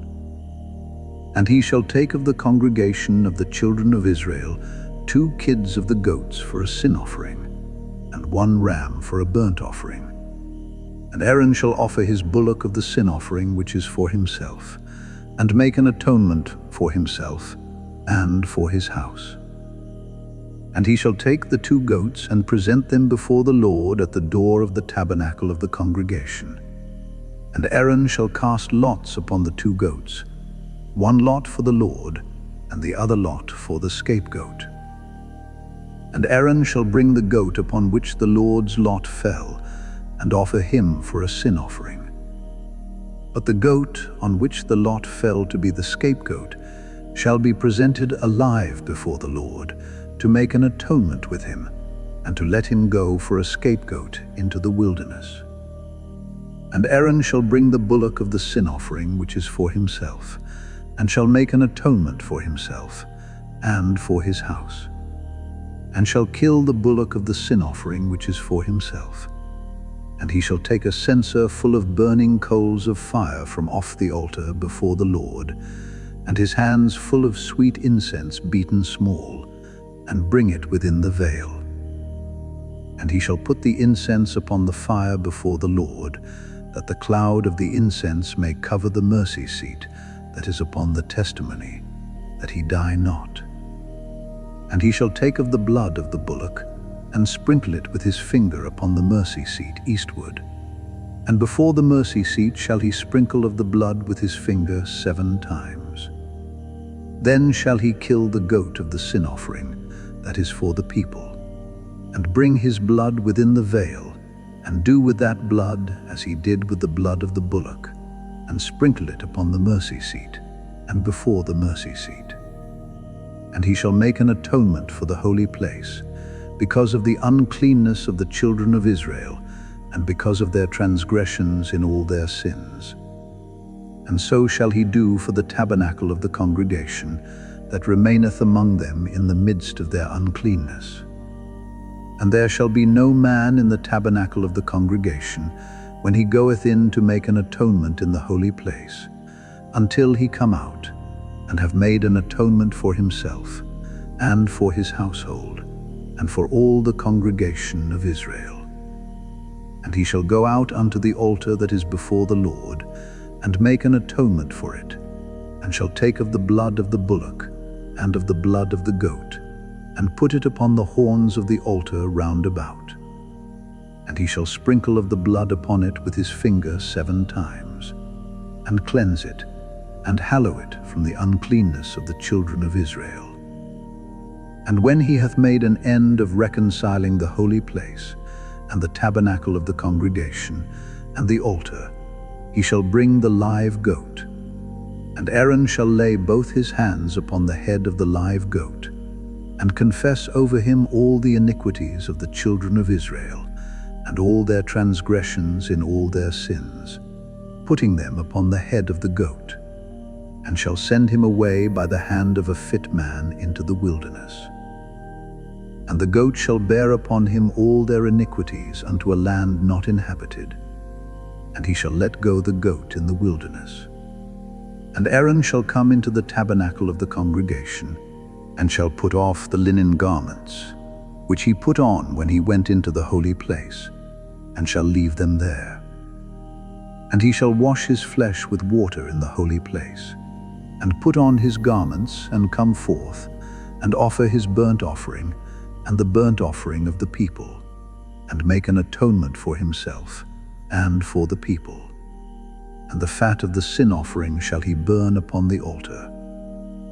And he that let go the goat for the scapegoat shall wash his clothes, and bathe his flesh in water, and afterward come into the camp. And the bullock for the sin offering, and the goat for the sin offering, whose blood was brought in to make atonement in the holy place, shall one carry forth without the camp, and they shall burn in the fire their skins and their flesh and their dung. And he that burneth them shall wash his clothes, and bathe his flesh in water, and afterward he shall come into the camp. And this shall be a statute forever unto you, that in the 7th month, on the 10th day of the month, ye shall afflict your souls, and do no work at all, whether it be one of your own country, or a stranger that sojourneth among you. For on that day shall the priest make an atonement for you, to cleanse you, that ye may be clean from all your sins before the Lord. It shall be a Sabbath of rest unto you, and ye shall afflict your souls by a statute forever. And the priest, whom he shall anoint, and whom he shall consecrate to minister in the priest's office in his father's stead, shall make the atonement, and shall put on the linen clothes, even the holy garments. And he shall make an atonement for the holy sanctuary, and he shall make an atonement for the tabernacle of the congregation, and for the altar, and he shall make an atonement for the priests, and for all the people of the congregation. And this shall be an everlasting statute unto you, to make an atonement for the children of Israel for all their sins once a year. And he did as the Lord commanded Moses. Chapter 17. And the Lord spake unto Moses, saying, Speak unto Aaron, and unto his sons, and unto all the children of Israel, and say unto them, This is the thing which the Lord hath commanded, saying, What man soever there be of the house of Israel, that killeth an ox, or lamb, or goat in the camp, or that killeth it out of the camp, and bringeth it not unto the door of the tabernacle of the congregation, to offer an offering unto the Lord before the tabernacle of the Lord, blood shall be imputed unto that man. He hath shed blood, and that man shall be cut off from among his people, to the end that the children of Israel may bring their sacrifices which they offer in the open field, even that they may bring them unto the Lord, unto the door of the tabernacle of the congregation, unto the priest, and offer them for peace offerings unto the Lord. And the priest shall sprinkle the blood upon the altar of the Lord at the door of the tabernacle of the congregation, and burn the fat for a sweet savor unto the Lord. And they shall no more offer their sacrifices unto devils, after whom they have gone a-whoring. This shall be a statute forever unto them throughout their generations. And thou shalt say unto them, Whatsoever man there be of the house of Israel, or of the strangers which sojourn among you, that offereth a burnt offering or sacrifice, and bringeth it not unto the door of the tabernacle of the congregation, to offer it unto the Lord, even that man shall be cut off from among his people. And whatsoever man there be of the house of Israel, or of the strangers that sojourn among you, that eateth any manner of blood, I will even set my face against that soul that eateth blood, and will cut him off from among his people. For the life of the flesh is in the blood, and I have given it to you upon the altar to make an atonement for your souls. For it is the blood that maketh an atonement for the soul. Therefore I said unto the children of Israel, No soul of you shall eat blood, neither shall any stranger that sojourneth among you eat blood.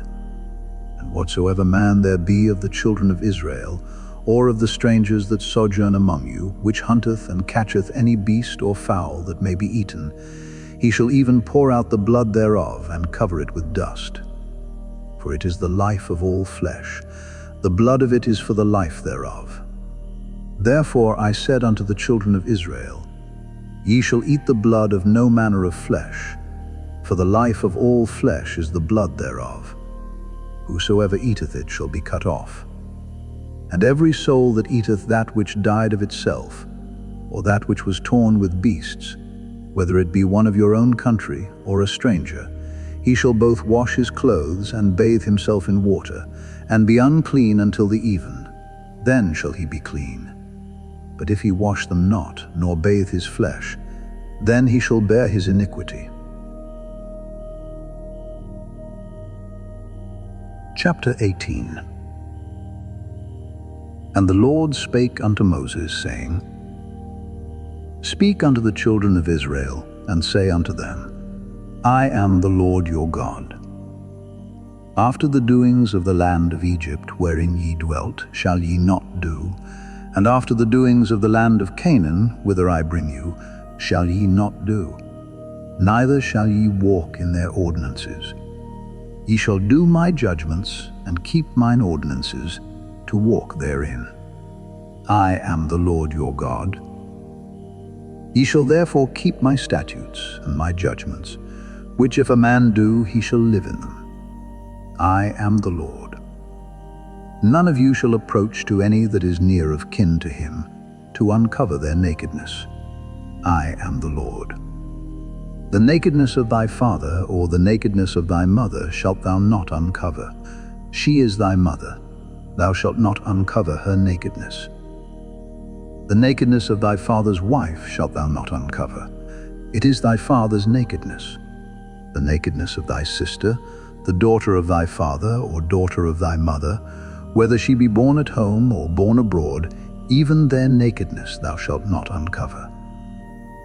The nakedness of thy son's daughter or of thy daughter's daughter, even their nakedness thou shalt not uncover, for theirs is thine own nakedness. The nakedness of thy father's wife's daughter, begotten of thy father, she is thy sister. Thou shalt not uncover her nakedness. Thou shalt not uncover the nakedness of thy father's sister. She is thy father's near kinswoman. Thou shalt not uncover the nakedness of thy mother's sister, for she is thy mother's near kinswoman. Thou shalt not uncover the nakedness of thy father's brother. Thou shalt not approach to his wife. She is thine aunt. Thou shalt not uncover the nakedness of thy daughter-in-law. She is thy son's wife. Thou shalt not uncover her nakedness. Thou shalt not uncover the nakedness of thy brother's wife. It is thy brother's nakedness. Thou shalt not uncover the nakedness of a woman and her daughter, neither shalt thou take her son's daughter or her daughter's daughter to uncover her nakedness, for they are her near kinswomen. It is wickedness. Neither shalt thou take a wife to her sister to vex her, to uncover her nakedness, beside the other in her lifetime. Also, thou shalt not approach unto a woman to uncover her nakedness, as long as she is put apart for her uncleanness. Moreover, thou shalt not lie carnally with thy neighbor's wife, to defile thyself with her. And thou shalt not let any of thy seed pass through the fire to Molech, neither shalt thou profane the name of thy God. I am the Lord. Thou shalt not lie with mankind as with womankind. It is abomination. Neither shalt thou lie with any beast to defile thyself therewith, neither shall any woman stand before a beast to lie down thereto. It is confusion. Defile not ye yourselves in any of these things, for in all these the nations are defiled, which I cast out before you, and the land is defiled. Therefore I do visit the iniquity thereof upon it, and the land itself vomiteth out her inhabitants. Ye shall therefore keep my statutes and my judgments, and shall not commit any of these abominations, neither any of your own nation, nor any stranger that sojourneth among you. For all these abominations have the men of the land done which were before you, and the land is defiled. that the land spew not you out also, when ye defile it, as it spewed out the nations that were before you. For whosoever shall commit any of these abominations, even the souls that commit them, shall be cut off from among their people. Therefore shall ye keep mine ordinance, that ye commit not any one of these abominable customs which were committed before you, and that ye defile not yourselves therein. I am the Lord your God. Chapter 19. And the Lord spake unto Moses, saying, Speak unto all the congregation of the children of Israel, and say unto them, Ye shall be holy, for I, the Lord your God, am holy. Ye shall fear every man his mother and his father, and keep my Sabbaths. I am the Lord your God. Turn ye not unto idols, nor make to yourselves molten gods. I am the Lord your God. And if ye offer a sacrifice of peace offerings unto the Lord, ye shall offer it at your own will. It shall be eaten the same day ye offer it, and on the morrow. And if aught remain until the third day, it shall be burnt in the fire. And if it be eaten at all on the third day, it is abominable. It shall not be accepted. Therefore every one that eateth it shall bear his iniquity, because he hath profaned the hallowed thing of the Lord, and that soul shall be cut off from among his people. And when ye reap the harvest of your land, thou shalt not wholly reap the corners of thy field, neither shalt thou gather the gleanings of thy harvest. And thou shalt not glean thy vineyard, neither shalt thou gather every grape of thy vineyard. Thou shalt leave them for the poor and stranger. I am the Lord your God. Ye shall not steal, neither deal falsely, neither lie one to another. And ye shall not swear by my name falsely, neither shalt thou profane the name of thy God. I am the Lord. Thou shalt not defraud thy neighbor, neither rob him.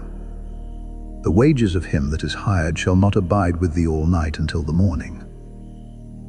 Thou shalt not curse the deaf, nor put a stumbling block before the blind, but shalt fear thy God. I am the Lord. Ye shall do no unrighteousness in judgment. Thou shalt not respect the person of the poor, nor honor the person of the mighty. But in righteousness shalt thou judge thy neighbor. Thou shalt not go up and down as a talebearer among thy people, neither shalt thou stand against the blood of thy neighbor. I am the Lord. Thou shalt not hate thy brother in thine heart. Thou shalt in any wise rebuke thy neighbor, and not suffer sin upon him. Thou shalt not avenge, nor bear any grudge against the children of thy people, but thou shalt love thy neighbor as thyself. I am the Lord. Ye shall keep my statutes. Thou shalt not let thy cattle gender with a diverse kind. Thou shalt not sow thy field with mingled seed, neither shall a garment mingled of linen and woolen come upon thee. And whosoever lieth carnally with a woman, that is a bondmaid, betrothed to an husband, and not at all redeemed, nor freedom given her, she shall be scourged. They shall not be put to death, because she was not free. And he shall bring his trespass offering unto the Lord, unto the door of the tabernacle of the congregation, even a ram for a trespass offering. And the priest shall make an atonement for him with the ram of the trespass offering before the Lord for his sin which he hath done, and the sin which he hath done shall be forgiven him. And when ye shall come into the land, and shall have planted all manner of trees for food, then ye shall count the fruit thereof as uncircumcised. 3 years shall it be as uncircumcised unto you, it shall not be eaten of. But in the 4th year, all the fruit thereof shall be holy, to praise the Lord withal. And in the 5th year shall ye eat of the fruit thereof, that it may yield unto you the increase thereof. I am the Lord your God. Ye shall not eat anything with the blood, neither shall ye use enchantment, nor observe times. Ye shall not round the corners of your heads, neither shalt thou mar the corners of thy beard. Ye shall not make any cuttings in your flesh for the dead, nor print any marks upon you. I am the Lord. Do not prostitute thy daughter, to cause her to be a whore, lest the land fall to whoredom, and the land become full of wickedness. Ye shall keep my Sabbaths, and reverence my sanctuary. I am the Lord. Regard not them that have familiar spirits, neither seek after wizards, to be defiled by them. I am the Lord your God. Thou shalt rise up before the hoary head, and honor the face of the old man, and fear thy God. I am the Lord. And if a stranger sojourn with thee in your land, ye shall not vex him. But the stranger that dwelleth with you shall be unto you as one born among you, and thou shalt love him as thyself. For ye were strangers in the land of Egypt. I am the Lord your God. Ye shall do no unrighteousness in judgment, in meat yard, in weight, or in measure. Just balances, just weights, a just ephah, and a just hin shall ye have. I am the Lord your God, which brought you out of the land of Egypt. Therefore shall ye observe all my statutes and all my judgments, and do them. I am the Lord. Chapter 20. And the Lord spake unto Moses, saying, Again thou shalt say to the children of Israel, Whosoever he be of the children of Israel, or of the strangers that sojourn in Israel, that giveth any of his seed unto Molech, he shall surely be put to death. The people of the land shall stone him with stones. And I will set my face against that man, and will cut him off from among his people, because he hath given of his seed unto Molech, to defile my sanctuary, and to profane my holy name.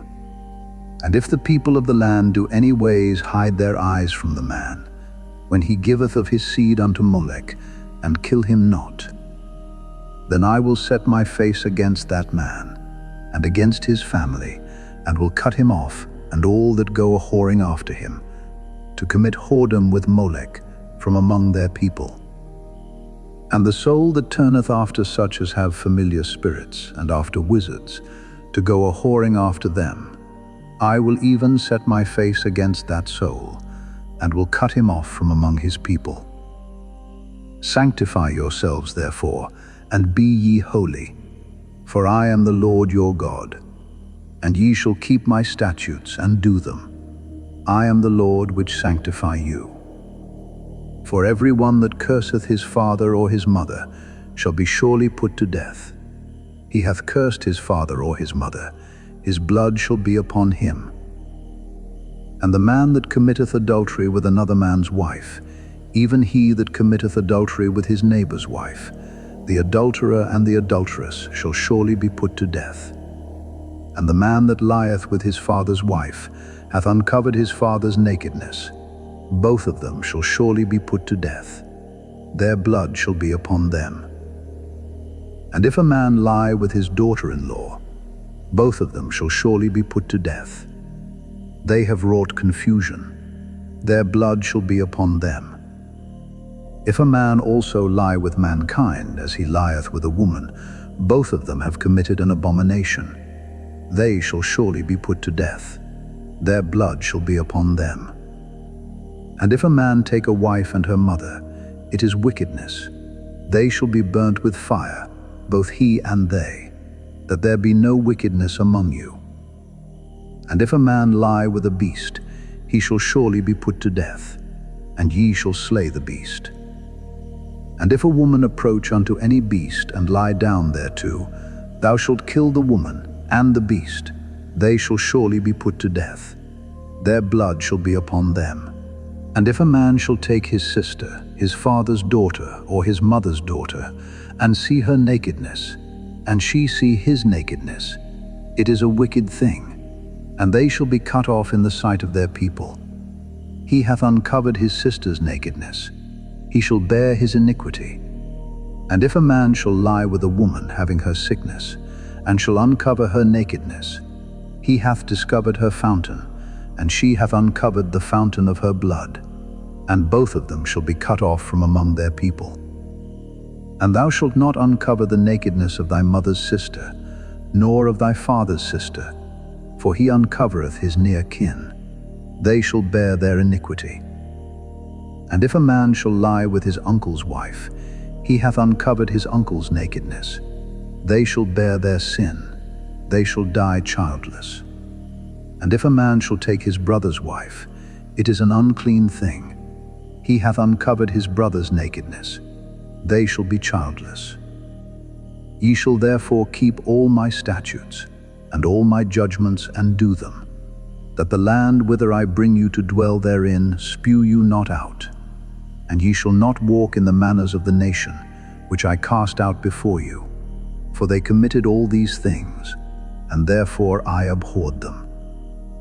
But I have said unto you, ye shall inherit their land, and I will give it unto you to possess it, a land that floweth with milk and honey.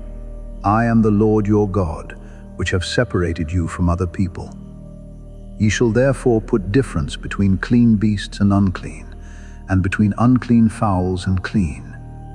And ye shall not make your souls abominable by beast, or by fowl, or by any manner of living thing that creepeth on the ground, which I have separated from you as unclean. And ye shall be holy unto me, for I the Lord am holy, and have severed you from other people, that ye should be mine. A man also or woman that hath a familiar spirit, or that is a wizard, shall surely be put to death. They shall stone them with stones. Their blood shall be upon them. Chapter 21. And the Lord said unto Moses, Speak unto the priests, the sons of Aaron, and say unto them, There shall none be defiled for the dead among his people. But for his kin, that is near unto him, that is, for his mother, and for his father, and for his son, and for his daughter, and for his brother, and for his sister a virgin, that is nigh unto him, which hath had no husband, for her may he be defiled. But he shall not defile himself, being a chief man among his people, to profane himself. They shall not make baldness upon their head, neither shall they shave off the corner of their beard, nor make any cuttings in their flesh. They shall be holy unto their God, and not profane the name of their God. For the offerings of the Lord made by fire, and the bread of their God they do offer. Therefore they shall be holy. They shall not take a wife that is a whore, or profane, neither shall they take a woman put away from her husband, for he is holy unto his God. Thou shalt sanctify him therefore, for he offereth the bread of thy God. He shall be holy unto thee. For I, the Lord, which sanctify you, am holy. And the daughter of any priest, if she profane herself by playing the whore, she profaneth her father. She shall be burnt with fire. And he that is the high priest among his brethren, upon whose head the anointing oil was poured, and that is consecrated to put on the garments, shall not uncover his head, nor rend his clothes. Neither shall he go in to any dead body, nor defile himself for his father or for his mother. Neither shall he go out of the sanctuary, nor profane the sanctuary of his God. For the crown of the anointing oil of his God is upon him. I am the Lord. And he shall take a wife in her virginity, a widow, or a divorced woman, or profane, or an harlot, these shall he not take. But he shall take a virgin of his own people to wife. Neither shall he profane his seed among his people. For I, the Lord, do sanctify him. And the Lord spake unto Moses, saying, Speak unto Aaron, saying, Whosoever he be of thy seed in their generations, that hath any blemish, let him not approach to offer the bread of his God. For whatsoever man he be that hath a blemish, he shall not approach. A blind man, or a lame, or he that hath a flat nose, or anything superfluous, or a man that is broken-footed, or broken-handed, or crook-backed, or a dwarf, or that hath a blemish in his eye, or be scurvy, or scabbed, or hath his stones broken, no man that hath a blemish of the seed of Aaron the priest shall come nigh to offer the offerings of the Lord made by fire. he hath a blemish, he shall not come nigh to offer the bread of his God. He shall eat the bread of his God, both of the most holy and of the holy. Only he shall not go in unto the veil, nor come nigh unto the altar. Because he hath a blemish, that he profane not my sanctuaries, for I the Lord do sanctify them. And Moses told it unto Aaron, and to his sons, and unto all the children of Israel. Chapter 22. And the Lord spake unto Moses, saying, Speak unto Aaron and to his sons, that they separate themselves from the holy things of the children of Israel, and that they profane not my holy name in those things which they hallow unto me. I am the Lord. Say unto them, Whosoever he be of all your seed among your generations that goeth unto the holy things which the children of Israel hallow unto the Lord, having his uncleanness upon him, that soul shall be cut off from my presence. I am the Lord. What man soever of the seed of Aaron is a leper, or hath a running issue, he shall not eat of the holy things until he be clean. And whoso toucheth anything that is unclean by the dead, or a man whose seed goeth from him, or whosoever toucheth any creeping thing whereby he may be made unclean, or a man of whom he may take uncleanness, whatsoever uncleanness he hath, the soul which hath touched any such shall be unclean until even, and shall not eat of the holy things, unless he wash his flesh with water. And when the sun is down, he shall be clean, and shall afterward eat of the holy things, because it is his food. That which dieth of itself, or is torn with beasts, he shall not eat to defile himself therewith. I am the Lord. They shall therefore keep mine ordinance, lest they bear sin for it, and die therefore, if they profane it. I the Lord do sanctify them. There shall no stranger eat of the holy thing. A sojourner of the priest, or an hired servant, shall not eat of the holy thing. But if the priest buy any soul with his money, he shall eat of it. And he that is born in his house, they shall eat of his meat. If the priest's daughter also be married unto a stranger, she may not eat of an offering of the holy things. But if the priest's daughter be a widow or divorced, and have no child, and is returned unto her father's house as in her youth, she shall eat of her father's meat. But there shall no stranger eat thereof. And if a man eat of the holy thing unwittingly, then he shall put the 5th part thereof unto it, and shall give it unto the priest with the holy thing. And they shall not profane the holy things of the children of Israel which they offer unto the Lord, or suffer them to bear the iniquity of trespass when they eat their holy things. For I the Lord do sanctify them. And the Lord spake unto Moses, saying, Speak unto Aaron and to his sons and unto all the children of Israel, and say unto them, Whatsoever he be of the house of Israel, or of the strangers in Israel, that will offer his oblation for all his vows, and for all his freewill offerings, which they will offer unto the Lord for a burnt offering, ye shall offer at your own will a male without blemish, of the beeves, of the sheep, or of the goats. But whatsoever hath a blemish, that shall ye not offer, or it shall not be acceptable for you. And whosoever offereth a sacrifice of peace offerings unto the Lord to accomplish his vow, or a freewill offering in beeves or sheep, it shall be perfect to be accepted. There shall be no blemish therein. Blind, or broken, or maimed, or having a wen, or scurvy, or scabbed, ye shall not offer these unto the Lord, nor make an offering by fire of them upon the altar unto the Lord. Either a bullock or a lamb that hath anything superfluous or lacking in his parts, that mayest thou offer for a freewill offering, but for a vow it shall not be accepted. Ye shall not offer unto the Lord that which is bruised, or crushed, or broken, or cut.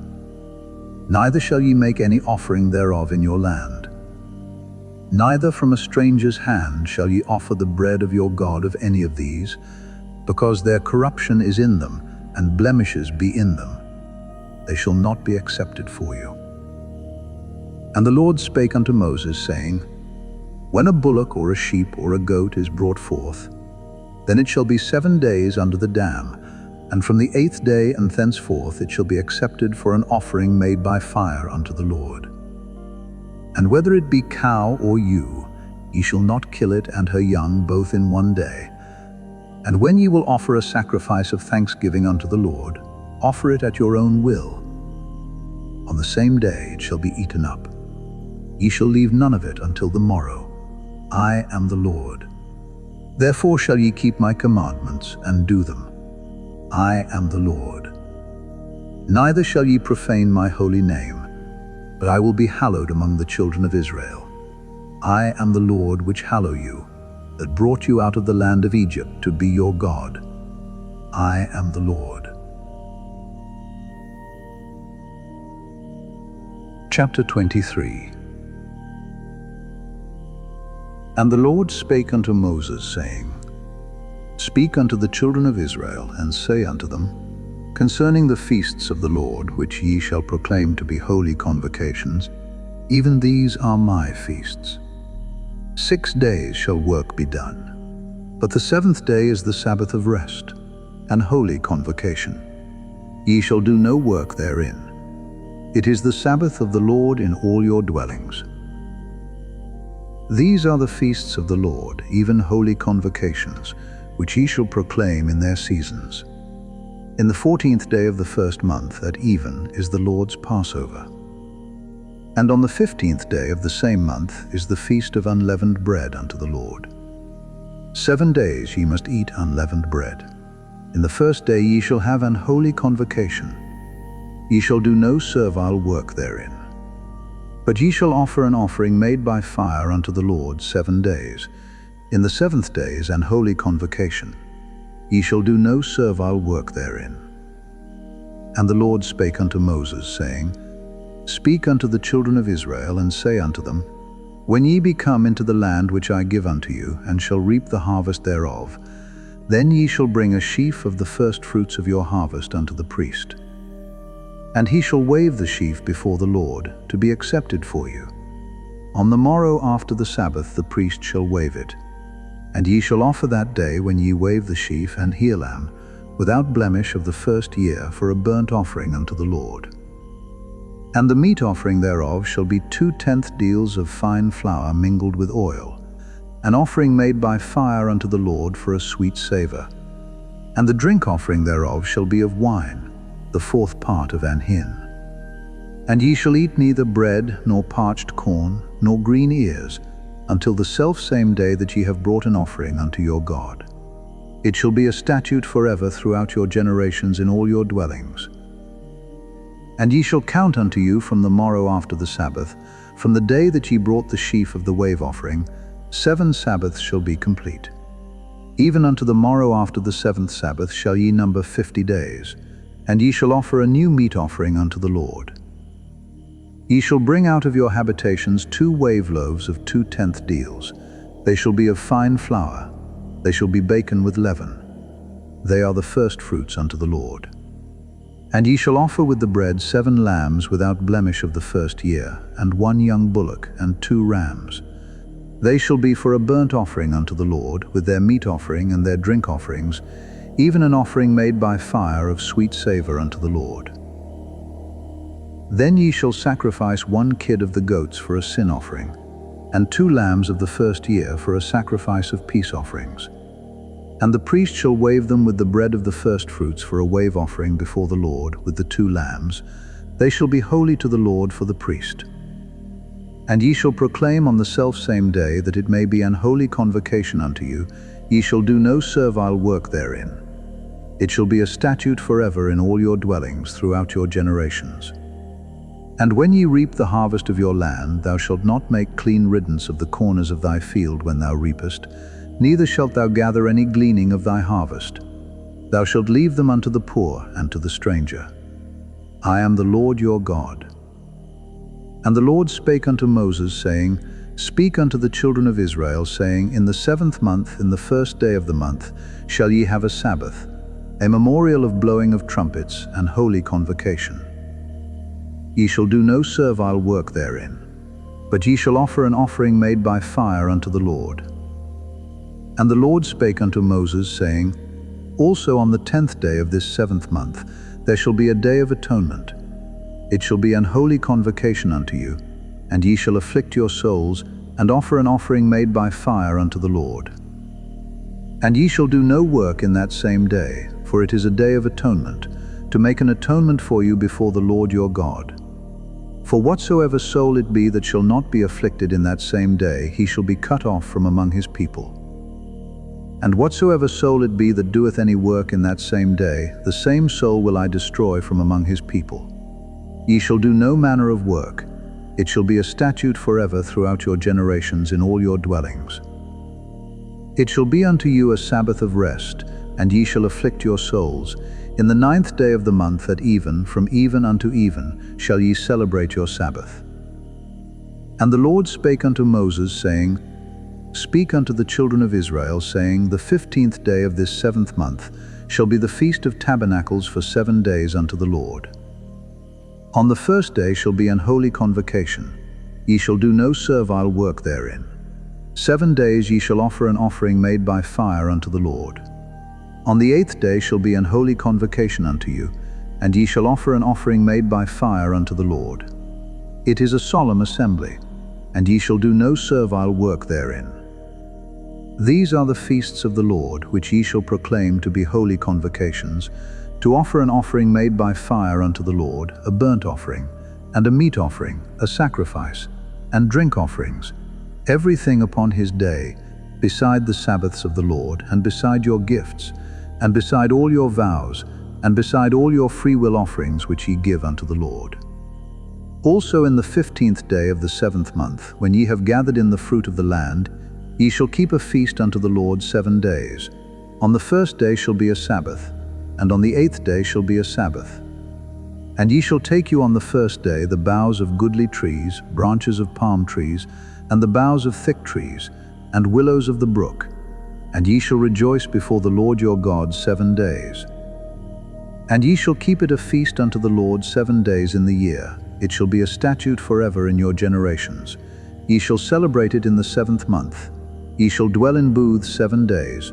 All that are Israelites born shall dwell in booths, that your generations may know that I made the children of Israel to dwell in booths when I brought them out of the land of Egypt. I am the Lord your God. And Moses declared unto the children of Israel the feasts of the Lord. Chapter 24. And the Lord spake unto Moses, saying, Command the children of Israel, that they bring unto thee pure oil olive, beaten for the light, to cause the lamps to burn continually. Without the veil of the testimony, in the tabernacle of the congregation, shall Aaron order it from the evening unto the morning before the Lord continually. It shall be a statute forever in your generations. He shall order the lamps upon the pure candlestick before the Lord continually. And thou shalt take fine flour, and bake 12 cakes thereof. 2 tenth deals shall be in 1 cake, and thou shalt set them in 2 rows, 6 on a row, upon the pure table before the Lord. And thou shalt put pure frankincense upon each row, that it may be on the bread for a memorial, even an offering made by fire unto the Lord. Every Sabbath he shall set it in order before the Lord continually, being taken from the children of Israel by an everlasting covenant.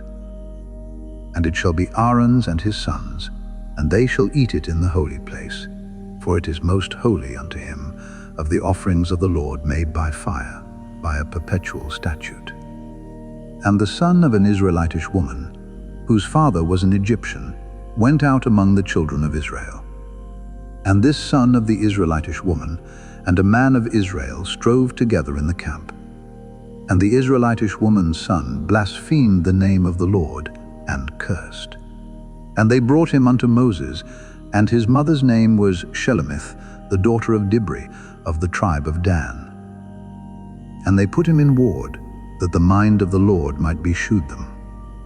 And the Lord spake unto Moses, saying, Bring forth him that hath cursed without the camp, And let all that heard him lay their hands upon his head, and let all the congregation stone him. And thou shalt speak unto the children of Israel, saying, Whosoever curseth his God shall bear his sin.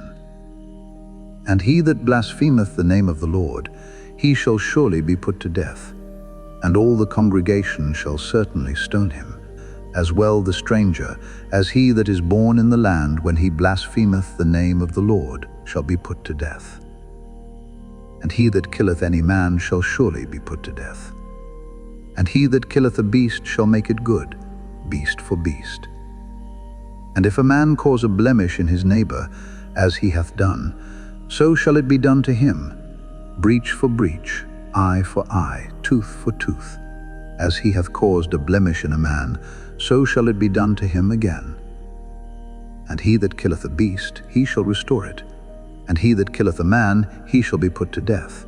Ye shall have one manner of law, as well for the stranger as for one of your own country. For I am the Lord your God. And Moses spake to the children of Israel, that they should bring forth him that had cursed out of the camp, and stone him with stones. And the children of Israel did as the Lord commanded Moses. Chapter 25. And the Lord spake unto Moses in Mount Sinai, saying, Speak unto the children of Israel, and say unto them, When ye come into the land which I give you, then shall the land keep a Sabbath unto the Lord. 6 years thou shalt sow thy field, and 6 years thou shalt prune thy vineyard, and gather in the fruit thereof. But in the 7th year shall be a Sabbath of rest unto the land, a Sabbath for the Lord. Thou shalt neither sow thy field, nor prune thy vineyard. That which groweth of its own accord of thy harvest thou shalt not reap, neither gather the grapes of thy vine undressed, for it is a year of rest unto the land. And the Sabbath of the land shall be meat for you, for thee, and for thy servant, and for thy maid, and for thy hired servant, and for thy stranger that sojourneth with thee, and for thy cattle, and for the beast that are in thy land, shall all the increase thereof be meat. And thou shalt number 7 Sabbaths of years unto thee, 7 times 7 years. And the space of the 7 Sabbaths of years shall be unto thee 49 years. Then shalt thou cause the trumpet of the jubile to sound on the 10th day of the 7th month. In the day of atonement shall ye make the trumpet sound throughout all your land. And ye shall hallow the 50th year, and proclaim liberty throughout all the land unto all the inhabitants thereof. It shall be a jubile unto you, and ye shall return every man unto his possession, and ye shall return every man unto his family. A jubile shall that 50th year be unto you. Ye shall not sow, neither reap that which groweth of itself in it, nor gather the grapes in it of thy vine undressed. For it is the jubile, it shall be holy unto you. Ye shall eat the increase thereof out of the field. In the year of this jubile ye shall return every man unto his possession. And if thou sell aught unto thy neighbor, or buyest aught of thy neighbor's hand, ye shall not oppress one another. According to the number of years after the jubile thou shalt buy of thy neighbor, and according unto the number of years of the fruits he shall sell unto thee. According to the multitude of years thou shalt increase the price thereof, and according to the fewness of years thou shalt diminish the price of it. For according to the number of the years of the fruits doth he sell unto thee. Ye shall not therefore oppress one another, but thou shalt fear thy God, for I am the Lord your God. Wherefore ye shall do my statutes and keep my judgments and do them, and ye shall dwell in the land in safety. And the land shall yield her fruit, and ye shall eat your fill, and dwell therein in safety. And if ye shall say, What shall we eat the 7th year? Behold, we shall not sow, nor gather in our increase. Then I will command my blessing upon you in the 6th year, and it shall bring forth fruit for 3 years.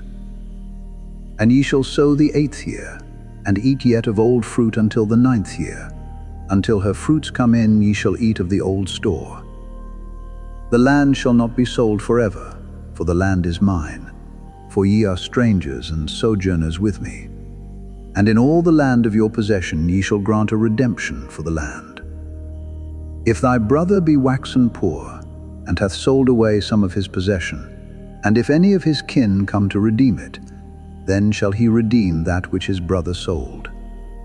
And if the man have none to redeem it, and himself be able to redeem it, then let him count the years of the sale thereof, and restore the overplus unto the man to whom he sold it, that he may return unto his possession. But if he be not able to restore it to him, then that which is sold shall remain in the hand of him that hath bought it until the year of Jubile. And in the Jubile it shall go out, and he shall return unto his possession. And if a man sell a dwelling house in a walled city, then he may redeem it within a whole year after it is sold. Within a full year may he redeem it. And if it be not redeemed within the space of a full year, then the house that is in the walled city shall be established forever to him that bought it throughout his generations. It shall not go out in the Jubile. But the houses of the villages which have no wall round about them shall be counted as the fields of the country. They may be redeemed, and they shall go out in the Jubile. Notwithstanding the cities of the Levites and the houses of the cities of their possession, may the Levites redeem at any time. And if a man purchase of the Levites, then the house that was sold and the city of his possession shall go out in the year of Jubile. For the houses of the cities of the Levites are their possession among the children of Israel. But the field of the suburbs of their cities may not be sold, for it is their perpetual possession. And if thy brother be waxen poor, and fallen in decay with thee, then thou shalt relieve him, yea, though he be a stranger or a sojourner, that he may live with thee. Take thou no usury of him or increase, but fear thy God, that thy brother may live with thee. Thou shalt not give him thy money upon usury, nor lend him thy victuals for increase. I am the Lord your God, which brought you forth out of the land of Egypt, to give you the land of Canaan, and to be your God. And if thy brother that dwelleth by thee be waxen poor, and be sold unto thee, thou shalt not compel him to serve as a bondservant, but as an hired servant, and as a sojourner.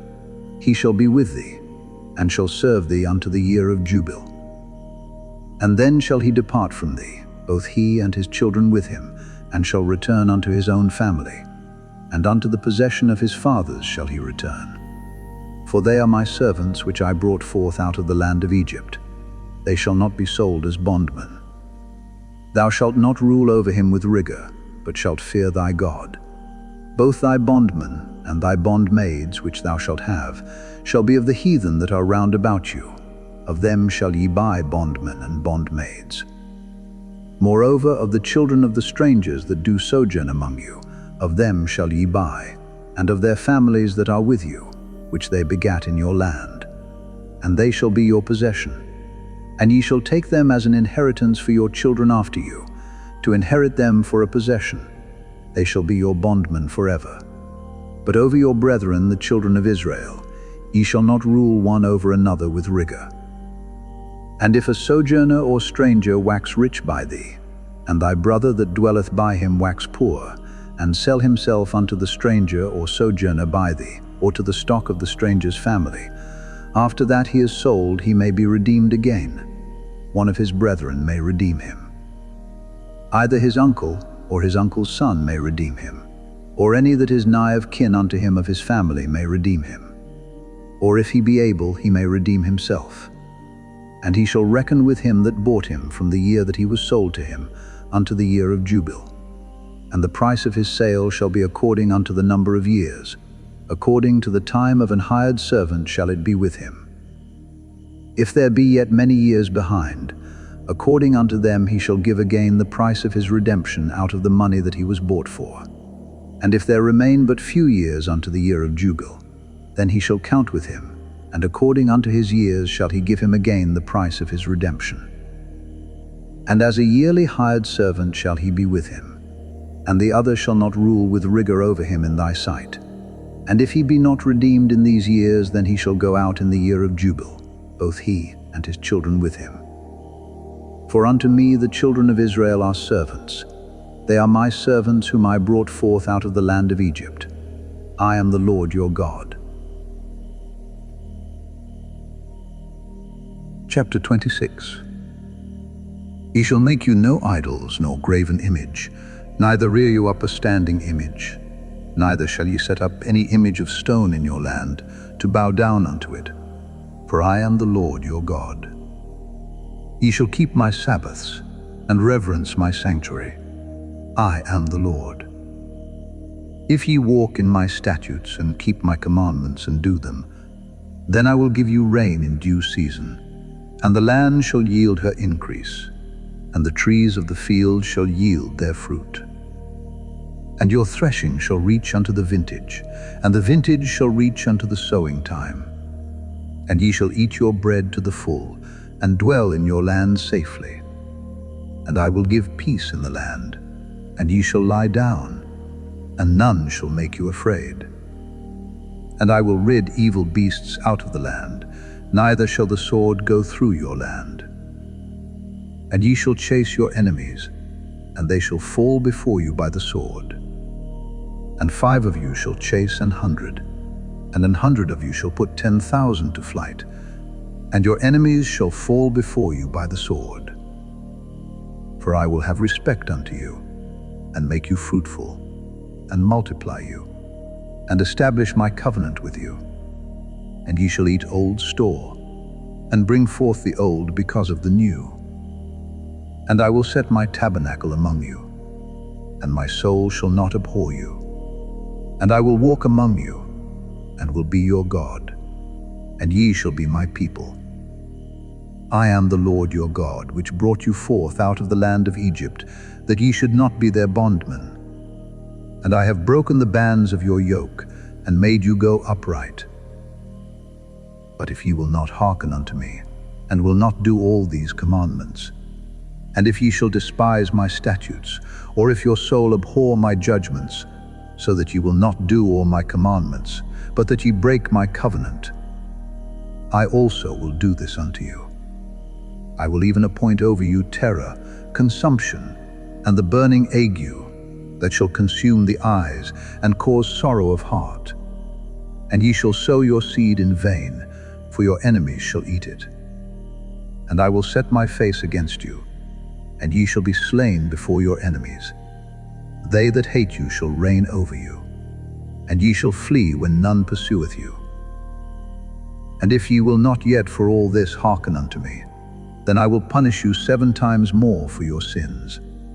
And I will break the pride of your power, and I will make your heaven as iron, and your earth as brass. And your strength shall be spent in vain, for your land shall not yield her increase, neither shall the trees of the land yield their fruits.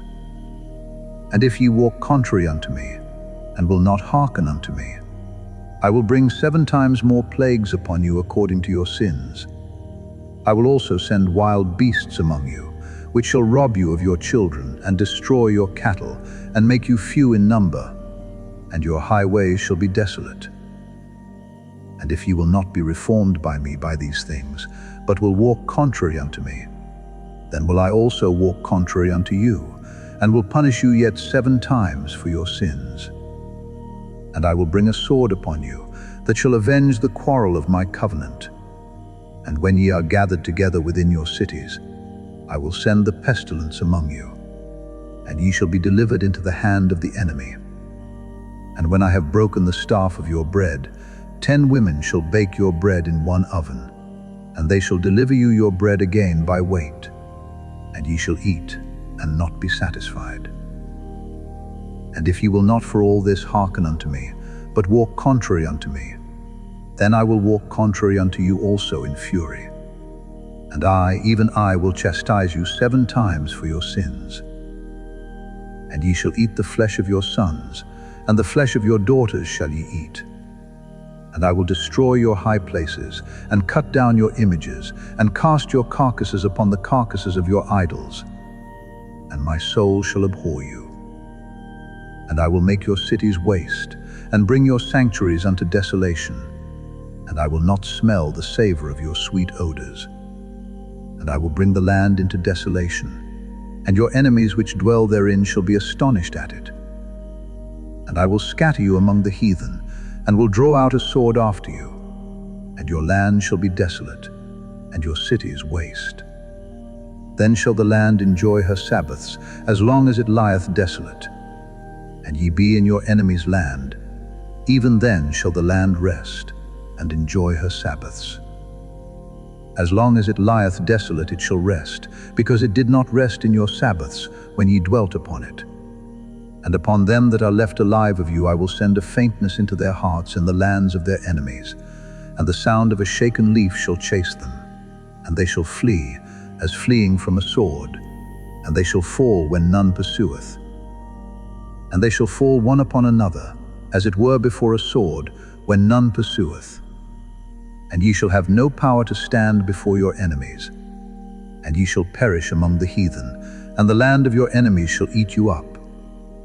And they that are left of you shall pine away in their iniquity in your enemies' lands, and also in the iniquities of their fathers shall they pine away with them.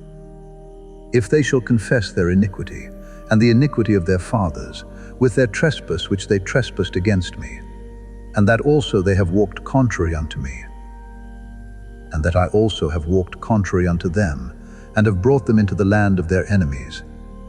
If then their uncircumcised hearts be humbled, and they then accept of the punishment of their iniquity, then will I remember my covenant with Jacob, and also my covenant with Isaac, and also my covenant with Abraham will I remember, and I will remember the land. The land also shall be left of them, and shall enjoy her Sabbaths, while she lieth desolate without them, and they shall accept of the punishment of their iniquity. Even because they despised my judgments, and because their soul abhorred my statutes. And yet for all that, when they be in the land of their enemies, I will not cast them away, neither will I abhor them, to destroy them utterly, and to break my covenant with them. For I am the Lord their God. But I will for their sakes remember the covenant of their ancestors, whom I brought forth out of the land of Egypt in the sight of the heathen, that I might be their God. I am the Lord. These are the statutes and judgments and laws, which the Lord made between him and the children of Israel in Mount Sinai, by the hand of Moses. Chapter 27. And the Lord spake unto Moses, saying, Speak unto the children of Israel, and say unto them, When a man shall make a singular vow, the persons shall be for the Lord by thy estimation. And thy estimation shall be of the male from 20 years old even unto 60 years old, even thy estimation shall be 50 shekels of silver, after the shekel of the sanctuary. And if it be a female, then thy estimation shall be 30 shekels. And if it be from 5 years old even unto 20 years old, then thy estimation shall be of the male 20 shekels, and for the female 10 shekels. And if it be from a month old even unto 5 years old, then thy estimation shall be of the male 5 shekels of silver, and for the female thy estimation shall be 3 shekels of silver.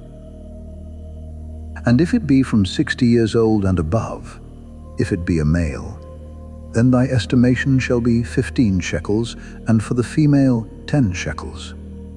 But if he be poorer than thy estimation, then he shall present himself before the priest, and the priest shall value him according to his ability, that vowed shall the priest value him.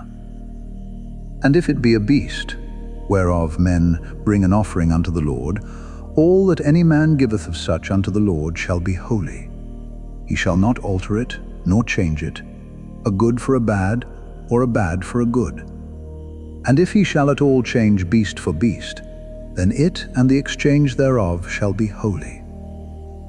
And if it be any unclean beast, of which they do not offer a sacrifice unto the Lord, then he shall present the beast before the priest, and the priest shall value it, whether it be good or bad, as thou valuest it, who art the priest, so shall it be.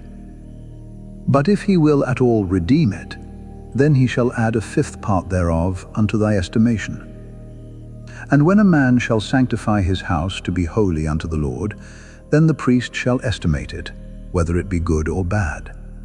As the priest shall estimate it, so shall it stand. And if he that sanctified it will redeem his house, then he shall add the fifth part of the money of thy estimation unto it, and it shall be his.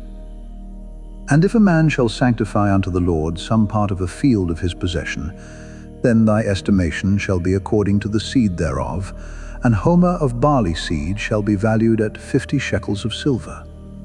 If he sanctify his field from the year of Jubilee, according to thy estimation it shall stand.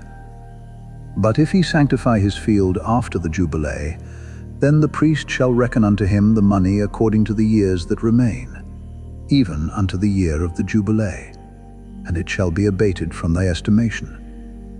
And if he that sanctified the field will in any wise redeem it, then he shall add the fifth part of the money of thy estimation unto it, and it shall be assured to him. And if he will not redeem the field, or if he have sold the field to another man, it shall not be redeemed any more. But the field, when it goeth out in the Jubilee, shall be holy unto the Lord as a field devoted. The possession thereof shall be the priest's. And if a man sanctify unto the Lord a field which he hath bought, which is not of the fields of his possession, then the priest shall reckon unto him the worth of thy estimation, even unto the year of the Jubilee. And he shall give thine estimation in that day, as a holy thing unto the Lord. In the year of the Jubilee the field shall return unto him of whom it was bought, even to him to whom the possession of the land did belong. And all thy estimations shall be according to the shekel of the sanctuary. 20 gerahs shall be the shekel.